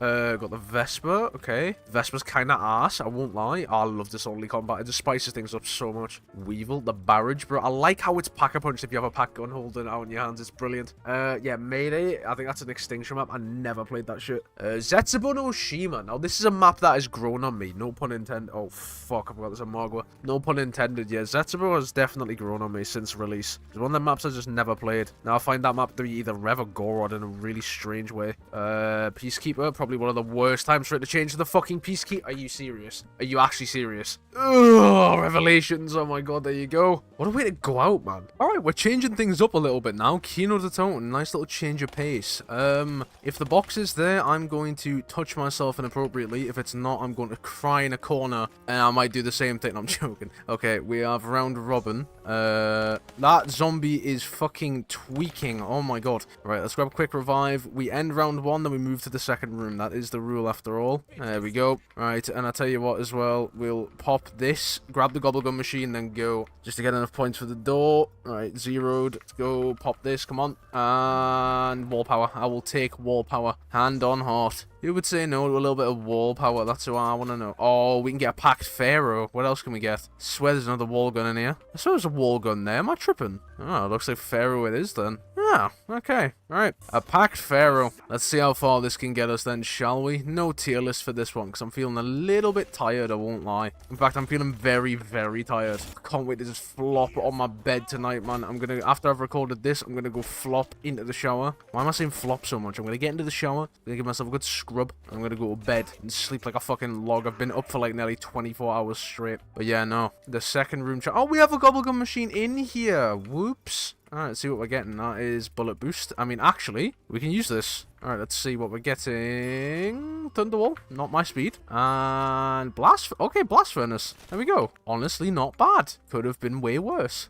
The only annoying thing is, though, a lot of the spawns are going to come from that room because it's so low around. They might take a little second, men. In fact, they will take quite a few seconds to come up because they're still shambling, which is quite annoying. But we'll get through it. It's round 4. We'll start sprinting and shit. Try to get myself a perk from on the house from here. Come on. 0 out. There we go. And, oh, that's disorderly. I'll tell you what, I'll take disorderly, actually, now we have a packed gun. We should be alright. Oh, yeah, look at that, man. Look at that. We even get an AAT on it as well. That's perfect. Oh, we can't go wrong, can we? The Bahamut. One of my favourite sniper rifles of all time. Of course, it is the Drakon Pack-a-Punch, but I put a cheeky little ELO sight on it, because, you know how it be. The Flux Collider 935 with the dead wire. That's actually kind of crazy. That's a crazy build, to be fair. What else we got? We got the Impaler, VMP with fireworks. I can get behind it. I can get behind it. The R115 Resonator. What a fitting gun for a fitting map. This was the map it was introduced on, after all. The RPK. HVK, honestly, one of my favourite guns of all time. Not even just because of, like, its high damage output or whatever. It's just an aesthetically pleasing weapon to look at. Oh, no. Talk about a polar opposite. Jesus Christ. The BO2 gun. Ew. Me no like. Blight Oblivion, again, another one of them flops. Adds a lot of ammo, though, but it shoots about as fast as my Nan can run on one leg. Okay, the shoe shine at 100. Shine my shoes, little bro. Come on now. You already know. Oh, hello, hello, hello. We literally can't fuck this up, by the way, and if we do, I'm going to be so disappointed. The Manesia. What a throwback. Should have put this fucker on the wall, I swear to God. Put it right there, man. Where it belongs. Man of War, solid weapon. Solid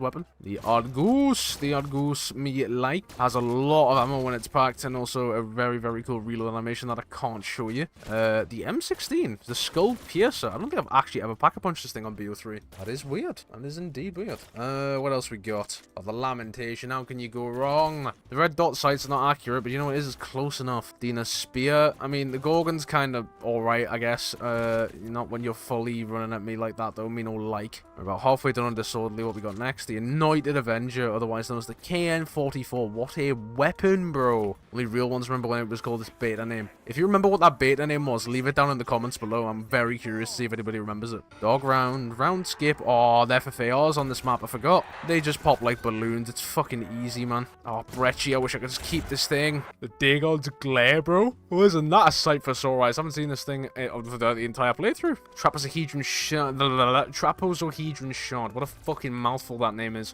Yeah, what's your name? My name Dantes. What's your name? Trapezohedron shard. What's your name? Jake. Now my name Trapezohedron shard, bro. L2 Trapezohedron. Got the illuminated deanimator, bro. Some of these names are so goofy, but they're so creative as well. I love them. What else we got going on here? Are we? No, we're still cycling weapons that we haven't had yet. Ray gun Mark II could go kind of crazy if we roll on that, or a thunder gun. Not sure that's possible though. The Infernus, what a shit gun. This gun lasts about the same time I would with Sophie Rain. I swear to God. Now turn zombie, fuck him up. Yeah, he did his job. Let's go. And we're back to the Shitsville. Nice. The unspeakable. The unspeakable. En français. De toi, je m'appelle Roman W. Et un code zombie. Oh, okay, I forgot we're down to an actual pharaoh now. Wish it was a fucking pharaoh stood in front of me, because I can pray to him to give me a better fucking gun. What kind of gun name is the pharaoh given to this piece of fucking chode looking shit? Oh, okay, give me that nuke. See if that ends the round. I doubt it, though. Oh, it did. Nice. Oh, we are what was the word I'm looking for? Traveling, troubling, training through these rounds? I don't know, bro. I don't know.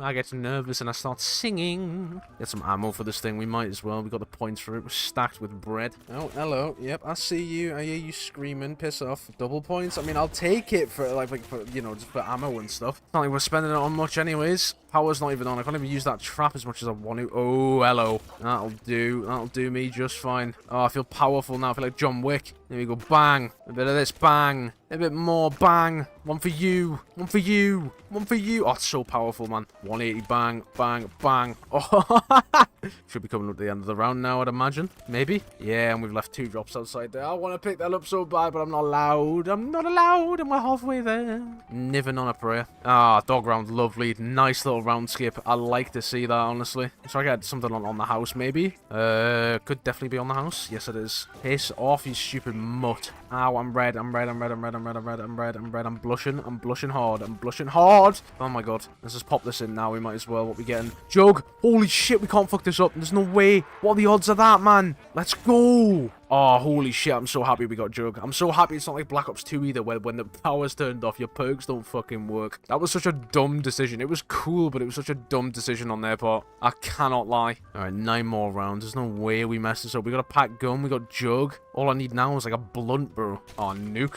You know what we do with these round here? We do a little thing called maximization, where we kill as many zombies as we can before picking it up to hopefully end the round once it's picked up. It's not looking like we've had many takers, though. Just the problem. Oh, hello. Here's a few. Here we go. Get this now. Doubt that's going to end round, but we'll see. Yes, no, maybe so. Nope. Sad. Sad indeed. Let's see what we're going to get from the Wonder? The Gobble Gun Machine. Another on the house. What are the fucking odds? Got another perk popped in here. And, of course, right, all my luck got used up on 1 perk. Yep, enjoy the rest of the video where my RNG is about as good as that. Yep, a perk that literally is like a tumor. It clogs up a slot. It does nothing on PC, apart from be a fucking nuisance for things like that. Alright, round 12. Here we go. Here we go. We're getting the ball rolling now. I feel a bit ill, I'm not going to lie to you. I don't know what's been going on with me today. I ate like this chicken burger. Now I feel a little bit ill. Doubt it's food poison related, but I just don't feel well. It's probably because I'm so fucking tired, I won't lie. Should not be recording right now, but I am. Another fucking nuke over there, bro. Come on. You can't be serious. Get myself some more ammo as well. Okay. Is that round already? Really? Oh my god, okay. That'll do. Hopefully we get a round skip of 14, then we can just jump straight on to 15. Then it's 5 more to go until that bloody goal. Thank God for that. Yeah, no dog round this round. It'll be next round probably. Not that we even need the max ammo at this point. We're loaded. Look at the points. That's stacked as Elon Musk's bank account. Oh shit. Oh, whoa, whoa, whoa, whoa, whoa, whoa, whoa, whoa, whoa, whoa, whoa, whoa, whoa, what? What was that about, bro? What the fuck? You can't be serious. And that death machine is outside. I got triple swipe. Oh my god. You're violated? Alright. Moon. Moon is definitely a weird one. I'll give you that. Okay, we got a free gobblegum here. What are we getting? That's the question, though. Bullet boost? I mean, I'll take a bit of bullet boost. I don't need jack shit. I'm not gonna lie. I mean, I consider this the spawn room, to be fair with you, and then the main room on Griffin Station is the second room, technically. So, I guess we just... yeah, let's just go. Let's go. All right, okay. Get ourselves a PES. Oh, I forgot we're anti-grav. It might be over. It could be over. All right, okay, let's get some quick revive. So, yeah, I consider that room back on Earth the first room, so this is the second room. And, you know, we're doing the second room challenge, so can't be skipping out on rooms now, can we?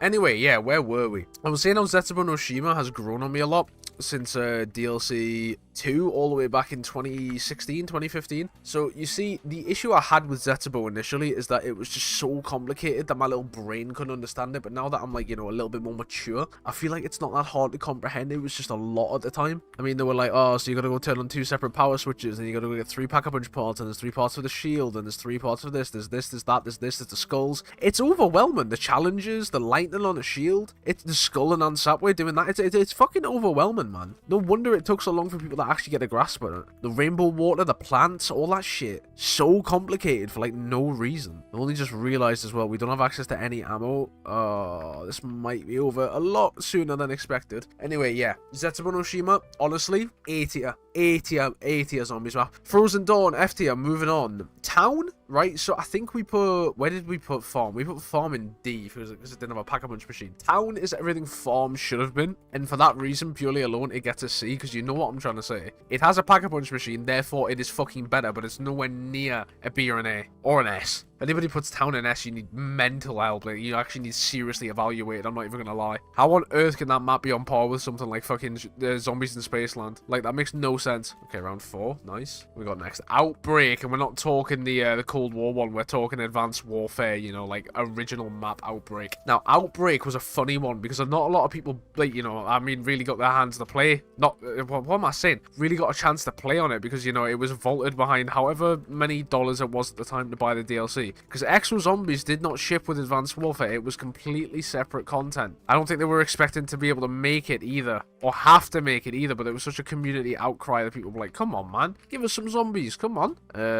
Wall power for all the wall guns I can buy in here. For fuck's sake. Really? We're down to our pistol already? This is embarrassing, bro. Fucking brutal. I have to grenade it up in here. Might pop a window, but that's fine. Oh, I need to move. I also feel like that anti-grav. Oh, hell yeah. The anti-grav on this game is so much more just like streamlined than BO1. I feel like on BO1 it just takes years to come back down, but on this, just a little hop and then you're back down. It's lovely. I'm guessing our only saving grace right now could probably be Disorderly Combat. What we getting? That looks like Disorderly Combat, unless Chop and Freeze somehow made its way into my pack. No, that is Disorderly Combat. Okay, right. We actually stand a fighting chance for a little while. Let's try and make the most of it then, shall we? What we got after Zetsubou No Shima? Oh no, we've already done that. Done Town, Outbreak. Yeah, Outbreak. Okay. Outbreak honestly is like a fucking C tier map. It's great, but it's definitely not up there. It was a great start of the zombie storyline. It's a pity the zombie storyline sucked the arse though. We've got the Tortured Path afterwards. I've actually not played the Tortured Path yet. Shock horror for a guy doing a World War II video. I know. The AK-74U with its ugly ass laser and red dot sight.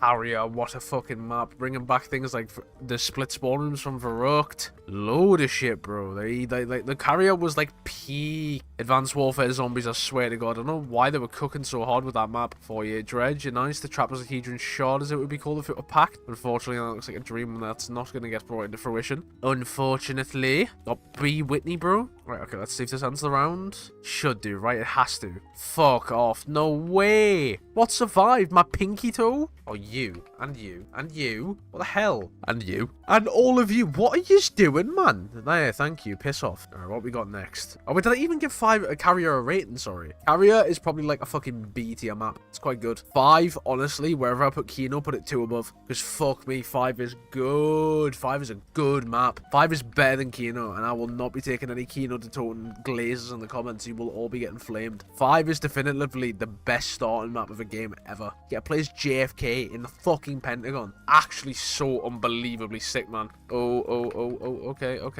This M16 is kind of cooking, I'm not gonna lie. Thought it would have been a bit shit. Oh, bro, this spawn room is stupid fast. Alright, round 8. Okay, we're doing well. Still got about half on Disorderly. We can always get it back. No need to panic. Just take things easy. We got this.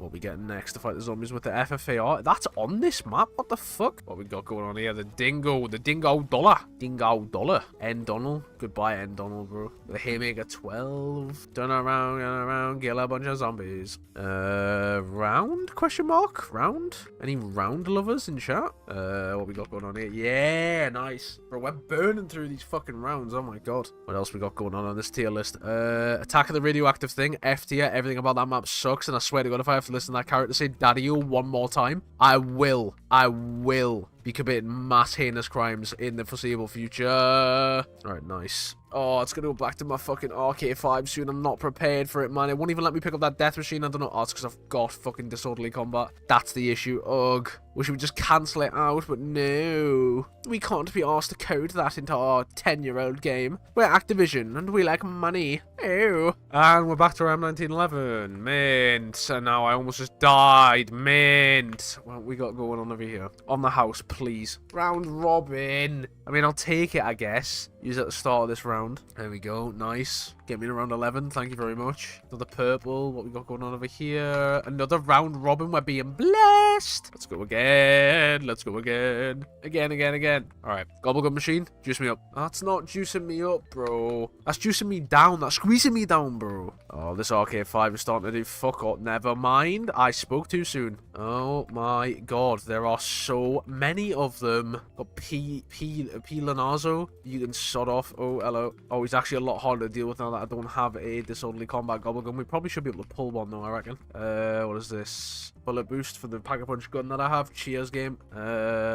Shit. Okay, well that works. Wait, I can fire these at windows and it just doesn't do fuck all. What? Oh, that's what I need. That's what I need. Give.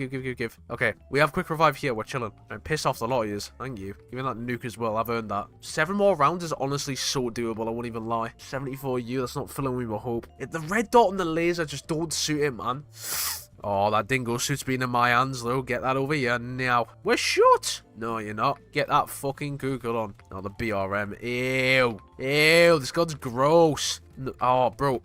I'm the biggest BRM hater alongside my fucking nose. Oh, we got Shadows of Evil next on the tier list, bro. Where else can that go other than, like, A or B? People who say that Shadows belongs in, like, S+, bro, you need to, like, actually have a little look in the mirror. And maybe a look at the map as well. And maybe go to Specsavers because that map is not all it, bro. Gets so boring so fast for replayability. It's crazy. Oh, I'm stretching. My body, what else do you think I'm stretching, you fucking weirdo? Oh, yeah, I am super tired. Early night for me. Sounds like a 7 p.m. bedtime and edit this video tomorrow because fuck me, I actually feel like I'm about to drop dead. Like, I'm starting to feel like my head's gonna slam off the desk. It's unreal. We love resetting our sleep schedules. We love doing that. Oh, yes, the Brecci. Come to me. Come to me. Oh, shit.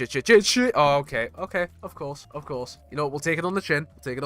It happened. Move on. Also, Moon is actually pretty quick. I won't even lie. Oh, L4 Siege. No. I need rid of this. Oh, fuck. I could really do with that death machine, man. Can't pick it up, looks like with disorderly. Round robin? On the house. Okay, on the house I'll definitely take. Spawn this shit in, then grab quick revive, just so it's not quick revive. And Deadshot, Daiquiri, mint. I'm sure that does loads on PC. Great. Oh, we got rid of our disorderly as well. Could be over. That's a round robin. We should be alright, actually. No, it's a bullet boost. Great. Me when cheese. Oh, I just risked my life for a fucking wall power. Are you serious? Oh, this sucks arse, man. Origins is gonna suck even hot. Oh, hello. That might be end of round. I don't know. If not, we have another on the house. Let's go. Stamina up. Okay, I'll take stamina up. Oh, you're not nicking it off me. What the hell? Why? What the fuck? Bro, he wasn't even like 2 feet. Oh, my bro. Fuck this astronaut in particular. I swear to God. Oh, it could be over. Oh, it might actually be over. Reload. But you got this. It's insta-kill. Don't panic. Won't be for long, though, because it's round 16. Gobblegum, don't fail me now. I need disorderly if we want to survive this round. Come on, please, man. Oh, fuck. No. Round robin. Okay, I'll take it. Pop it. There we go. Nice. What we getting? That's disorderly. That sounds like a bit of me. We might actually make it to 20 at this rate. This is crazy. This is a little bit crazy. Oh, my God. I'm so happy this video's nearly done, man. I am so tired. Every time I keep thinking about my bed, my head starts getting more and more wavy, bro. So fucking tired. It's unreal. Oh, shit. Oh, let's not get backed into a corner now. Let's not do that. Completely forgot about the tier list at this point. I'm actually prioritizing, you know, playing the game. Oh, might be. Could well be over. Definitely could be over. Definitely might be over. Is over. Is over. Yep. The fucking Gorgon, man. What a shit weapon. Alright, the actual final frontier. Origins. I lied when I said Revelations, ladies and gentlemen. It might be a little bit of Jova. We're gonna get quick revive and we're gonna go to that second room. Wow, that was a fast round one. Fuck me. I usually give myself like a little 1 round grace period, but nah, I mean, I've gone over. Alright, we'll hit Gobble, you know, get this, thank you. And we'll hit this, thank you. Get this, because why not? And holy shit, that's jammy. That's really jammy. We're gonna go through this way. And this is our second room. This is what we've got to deal with. So, no shield piece, 1 dig site, the KRM, and we have disorderly combat for now, to be fair. But I have a goal. I want to finish this zombies tier list before the video ends. And we are currently up to D Machine, and there's 3 more rows to go. I reckon if we power through it, we can get through it. So, let's start off with the first one out of the next, I think, just shy of 30 maps. D Machine. Now, D Machina was the debut map inside of Cold War, all the way back in 2020. Mad to think that was nearly 5 years ago now, but we don't talk about that. I feel I'm getting old. But anyway, yeah, so Cold War debuted with D Machina. I remember when everyone thought it was going to be a transit remaster. The map itself is great. It's small. It's a remaster of an Old Faithful. A very faithful reimagining, actually, I'd call it, because, you know, you've got the cyclotron and all that shit downstairs. Honestly, if I had to rate it, in terms of, you know, just where it would go on the board, in terms of the zombies maps, because of how easy Cold War is by nature, it obviously gets knocked down just a little bit, so it can't be, I don't think it could be an S tier. Definitely can't be an S tier. Could be an A tier, but I really don't think it is. I think Mauer deserves its spot at A tier. I think that's where we put Mauer anyway. I might be wrong, but yeah, no, I think Mauer deserves to be up there. Cold War, great start. I mean, D Machine, great starting point, definitely, but yeah, it was definitely outdone by a couple of its predecessors. Not predecessors, was it? What's the one for after? And ancestors. And ancestors, yeah. Wait, no shit. I'm just saying words, bro. What's the word for something that comes after? I don't know. You know what I mean. You know what I'm trying to say anyway. But yeah, no. Cold War, B tier map. Why do I keep saying Cold War? D Machina, B tier map. Oh my god, man. Okay, Firebase C. Honestly, if I had it my way, this shit would go in like E-, bro. But I've got to be fair about this. Firebase C was definitely a innovative piece of work. It, you know, you had Ravenov, the first, like, I want to say interactable zombies character that we had, that actually spoke back to us, even though he was kind of just like a PNG behind a glass window. You know, the Easter egg was pretty cool. You find a big laser down from space, supercharge all the generators, get Max's back. She's dressed in all the clothes, where, like, so, like, Takio's katana, Monty's scarf, fucking Nikolai's glasses, all that stuff. That's quite cool. Boss fight, to be fair, but it wasn't a very good boss fight. It kind of sucked, I won't lie. Not in terms of difficulty, it wasn't very fun, I guess. Zombie blood, that makes my life a little bit easier right now. But yeah, no, boss fight was kind of ass. Ray K was a very, very cool wonder weapon. Unique take on the ray gun Mark whatever we're up to now. I think we're up to Mark 4. Ooh, goody gumdrops. That makes me excited for a Black Ops 6. Could you imagine if we get a ray gun Mark 5? Because the Ray K was technically the Mark 4, right? At the Mark 3 in GK, the Mark 2 in BO2, then the Mark 1 since World at War. Oh, the MG08. Hello, come to me. What a weapon. It's a pity we can't keep it. It's on rent, bro. It's a Blockbuster Video for fucking guns. But yeah, no, Firebase Z, despite all that cool shit, I find it really, really boring. I just can't play it for longer than like 10 minutes without doing the main quest. So for that reason, and that reason only, and the defense waves, you shouldn't end the game if you fail one as well. That's so annoying for going for high rounds, like round 100s. Because the order starts sponging bullets. It's unreal. So yeah, for that reason, I think Firebase C goes in C. Firebase C, bro. And what we got for Firebase C? Alpha Omega now. Alpha Omega was quite possibly one of the safest routes they could have gone down for BO4 DLC 3. It really feels just like a shitter Gorod Krovi. Because that's what it is when you boil it down, really. It's a shitter Gorod Krovi. You're doing a bunch of tasks for this big computer that you need to get fucking an item from. It is. It's literally just Gorod Krovi, but so much worse. In every aspect. The map layout, the fucking boss fight, the Easter egg steps as a whole are just boring. Everything about that map is boring. It's like the moist critical opinion. It's just so safe. They couldn't have gone wrong with it, but somehow they still did. The fucking power system is ass. unclogging all the generators constantly, doing the Adam lockdowns. I think I'd rather eat paint. Honestly, Alpha Omega deserves its F tier spot. It's so boring and shit. It had its cool aspects like the elemental ray guns, I will give it that. But anything past that, man, it just absolutely sucked arse. Fucking Cornelius Purnell, fucking goofy ass name, bro. Like, why would I need to know about Cornelius Purnell? What relevance does bro have? Speaking of relevance, let's get some trip mines, and we'll do a bit of this. Oh, it might be over. Could be over. That's a max ammo. I just risked my life for a max ammo. Can I get past you? Yes. Can I get a KRM? Yes. Can I shoot you in the face? Yes. Okay, what we got next? We have Nightfall. Never played it. What do we have for that? Mob of the Dead now. Okay, right. Mob of the Dead is definitely a very double-edged sword kind of map for me. Now, I have a lot of nostalgia when it comes to that map because I used to play it with my brother and my dad. So, you know, I'm a little bit biased towards it. But I will say one thing. Despite its amazing gameplay with the, you know, the Hell's Retriever, building the plane, all that shit, it's great. The Easter egg really lets that map down. Absolutely blows chunks. Sucks arse and then some. Well, you fly the plane 3 times, put a couple of codes in, that's it. Kind of clenching my arse cheeks right now. Don't know if the panda's going to spawn in. No, he's not. Okay. That warms my heart. It's a good job we got insta-kill, because probably without it, we'd be dead by now. We're probably about to be dead by now. Actually, to be fair, the KRM is still popping. Never underestimate this shotgun, even when it's unpack-a-punch, man. I swear to God. But yeah, no, Mob of the Dead, A tier, not S tier. I'm not Tim Hansen, because I don't bum it off that bad. But because the Easter egg lets it down so much, it's just a fucking ball hair away from being S tier. It's unfortunate, really. I don't know why they made the Easter egg so shit. I mean, I guess they made up for it with Blood of the Dead, but even then, that's too hard. Do you know what I mean? Speaking of, Blood of the Dead,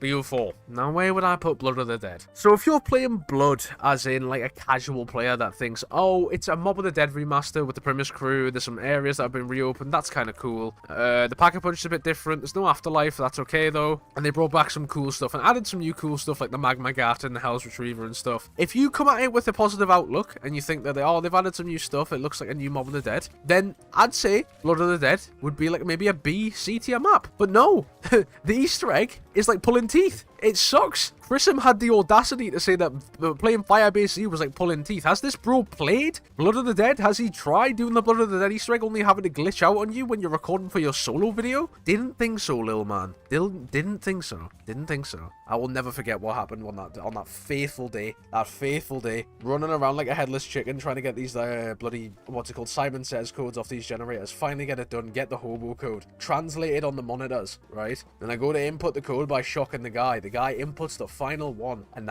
the lever goes in 2 different places at the same time and it glitches out. I genuinely have never wanted to smash my setup so much more in my entire life other than that moment. I had to refrain myself. I actually had to take a breather after that. It was fucked. I didn't go back and do it afterwards though. I was 6 for 6 on the challenges. I just left it. So for that personal PTSD I've got with the map, honestly, Blood of the Dead is like fucking E tier, bro. Blood of the Dead sucks arse. If you're coming at it from a casual perspective and you're not really asked about the Easter egg, I can see why you would put it maybe in C, maybe B at a push. But from my perspective, that map is hot ass. A little bit of trip mine action. Oh yeah, just fucking 9 years delay on them. That's brilliant as well. What we got next? Shino Numa, World at War. Okay, Shino Numa, World at War. What do I have to say about Shino Numa? It's really a massive fucking nothing map, innit? It's nothing too special. Which is sad to say because it was the 3rd DLC of quite a crucial game to, you know, the entirety of COD Zombies. I don't know. I think it's really boring to tell you the truth. I think the mud's really annoying as well. It's not like Origins mud. It's fucking slower than that and you're in water. It's really annoying. So honestly, I think Shino Numa is a D tier map, man. I think it's lackluster as fuck. I don't like it, man. I'll have some trip mines. See if they'll do any damage. Oh, they did quite a bit of damage. Was that 3 shots to kill 1 zombie? Could be over for us. Can't lie. Oh, wait, no. If we're hitting heads,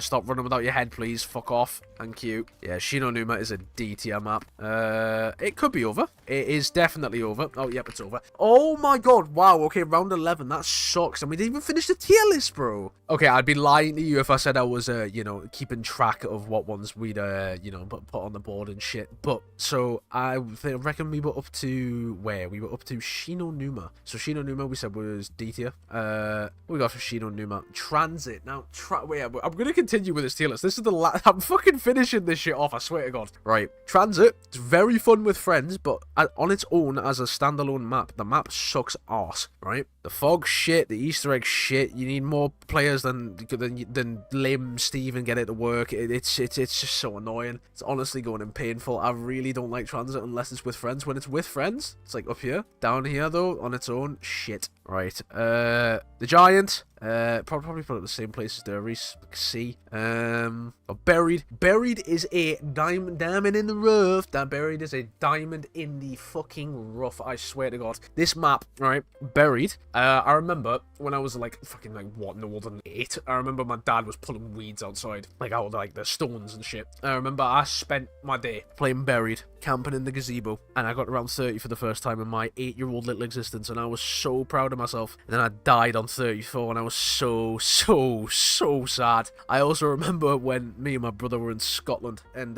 we were seeing my nana at the time. I was playing Buried, and he comes in. He's like, "Oh, can I get a shot?" And I had all the perks. You know, I'd done all the fucking ballistic knife stuff to get all the like the perkaholic back in the day. So, "Oh, can I get a shot?" So I hand him the controller. Guy thinks I've got PhD, and he dolphin dives off the stairs, and I lose all my perks, and I just look at him with the most devastated look on my face. I didn't whinge, I didn't cry. I just went, "Why?" I just remember saying, "Why?" I have so many fond memories on Buried, man. The buildables are cool. The whole setting of the map is fucking sick. I genuinely think it's like S tier. Buried is so fucking good, man. You can't tell me otherwise. Tag the Toten. Self-explanatory. Moving on. Okay, no, I'll give my reasoning. Easter egg, terrible. Why would you end the map on why would you end the Ether storyline on Call of the Dead? That's my biggest gripe. Why the fuck, bro? The entire Ether storyline and you end it on the one map they're not involved in, and you bring Victus back for what purpose, bro? For what purpose? Okay, Call of the Dead. Again, I'm not the biggest fan of Call of the Dead. If I put it higher than... I can't put it higher than Tag. Tag has to be up here for lackluster. It was a pretty lackluster map. Let's not put it in painful. I'm going to put Call of the Dead in fucking painful, though. I hate Call of the Dead. The fog shit. George Romero shit. Rest in peace, my man, though. He did nothing wrong. The Pack-a-Punch system, I hate how it moves so much. The power's so far away. Jug is behind so many expensive doors. All the ammo, like all the guns and ammo, and it just sucks. Because BO1 has no like ammo within its guns, and there's so many wall buys, and they're so expensive. So many doors. It's just such a shit map. I don't understand how people can like it, man. Ancient Evil. Ancient Evil. Now this is a predicament. So Ancient Evil. Things for Ancient Evil, right? It's a great map. Great map. It would go here if it was in... honestly, it would go here if it was in Black Ops 3's engine, right? But then again, because it's in BO4's engine, it just has to go here. I can't put it any higher than A. Purely because Black Ops 4's engine is so shit. The perk system doesn't fit. The Gobblegum system, they broke. So much potential wasted on such a shit game. Point of Contact. I've actually played Point of Contact, and honestly, for a mode that wasn't necessarily zombies, for a mode that was, you know, trying to be something different, I can give it the benefit of the doubt, but honestly, as a whole, it was pretty lackluster. You stick a drill into a couple of growths on the ground, and you have to defend it. I'm just gonna put it in E. It's quite bad, honestly. I don't even think it deserves lackluster. I cannot put it on par with Tag. What else we got here? What ones haven't I not done? Rave in the Redwoods? Rave in the Redwoods. Now, when I did my Infinite Warfare Easter egg solo video, Rave in the Redwoods was one of the ones I was pretty good at, I'd say the least, because it was one of the easier Easter eggs of that game. Easter egg wise, it's pretty cool. You fight a big werewolf, you get the skull key or whatever it's called, or the death key, and you know, you move on to the next map. But I think the whole setting of the map is pretty cool. I think the whole like elements that you have to go pick up the wooden statues and shit like that to get all the powers. I think the charms were a nice touch. You know, they get like shit from the statues or the challenge rewards. I think the crossbows too. The crossbows and their unique upgrades, bro. Like Lee Ross was cooking with Infinite Warfare zombies, and nobody seems to take notice of that. I think Rave in the Redwoods is genuinely like a fucking C. Like, it's a B tier map. Rave in the Redwoods is pretty good. I can sit down and play that happily. Of course, I wouldn't want to pick it out of, you know, fucking all of these. But if I do, I wouldn't complain too much. You know what I mean? I think it's a good map. Classified. Now, Classified is actually one of my favorite BO4 maps because it's so simple. They just took 5 and just made it a little bit bigger, made some of the catwalks a bit, like, you know, wider, made, you know, other areas of the map that the community, you know, had modded in before available, like the back where the cigarette machine is and the server room and all that shit. The Easter egg is so fucking shit though. Like round 150, you're sitting in a corner with a shield for like fucking 10 hours tops. It's not good. It's really not good. Honestly, I think I'm gonna have to put it... It's a shame because I like it though, but I don't think many people will agree with us. It could have been so much more. It's lackluster, but I really like it though. It could have been so much more though, so it has to go there. Lackluster. It could have been so much more. Can you imagine like a boss fight on that map, man? It could have been sick. Where are we up to? Ah, ha, ha, ha. Gorod Krovi. Here we go. This is where we piss people off. This is where we piss people off. Gorod Krovi. Now, this is the most critically acclaimed, best fucking map of all time. Black Ops 3's fucking go on here a bit more. Why don't you? Yeah, it's going in great. Buried over Gorod. That is because I'm a simple man. Gorod is confusing. Gorod takes skill. I don't have a lot of skill. I can do the Easter egg. I can play the map. I find the map boring. I find the map annoying with the dragons sometimes. It is a brilliant, brilliant storyteller. Don't get me wrong. It was definitely needed for Nikolai's map, and I wouldn't imagine it any other way than dragons flying about Stalingrad. It's honestly one of the best settings. But the way it plays sometimes, I just can't get behind it fully. The Easter egg as well with the fucking mangler step. That's not even really clarifying how to do it. You have to Google chronorium.com to do one of the steps because it's that complicated. I just think they cooked. They definitely cooked, but it's just not my cup of tea, if you get what I mean. Like, I like the map, but I'd rather play something more simple, if that makes sense. So for that, it's going in great, because it's a great map, but it's not near perfect. Shangri-La, there you go. Infection, there you go.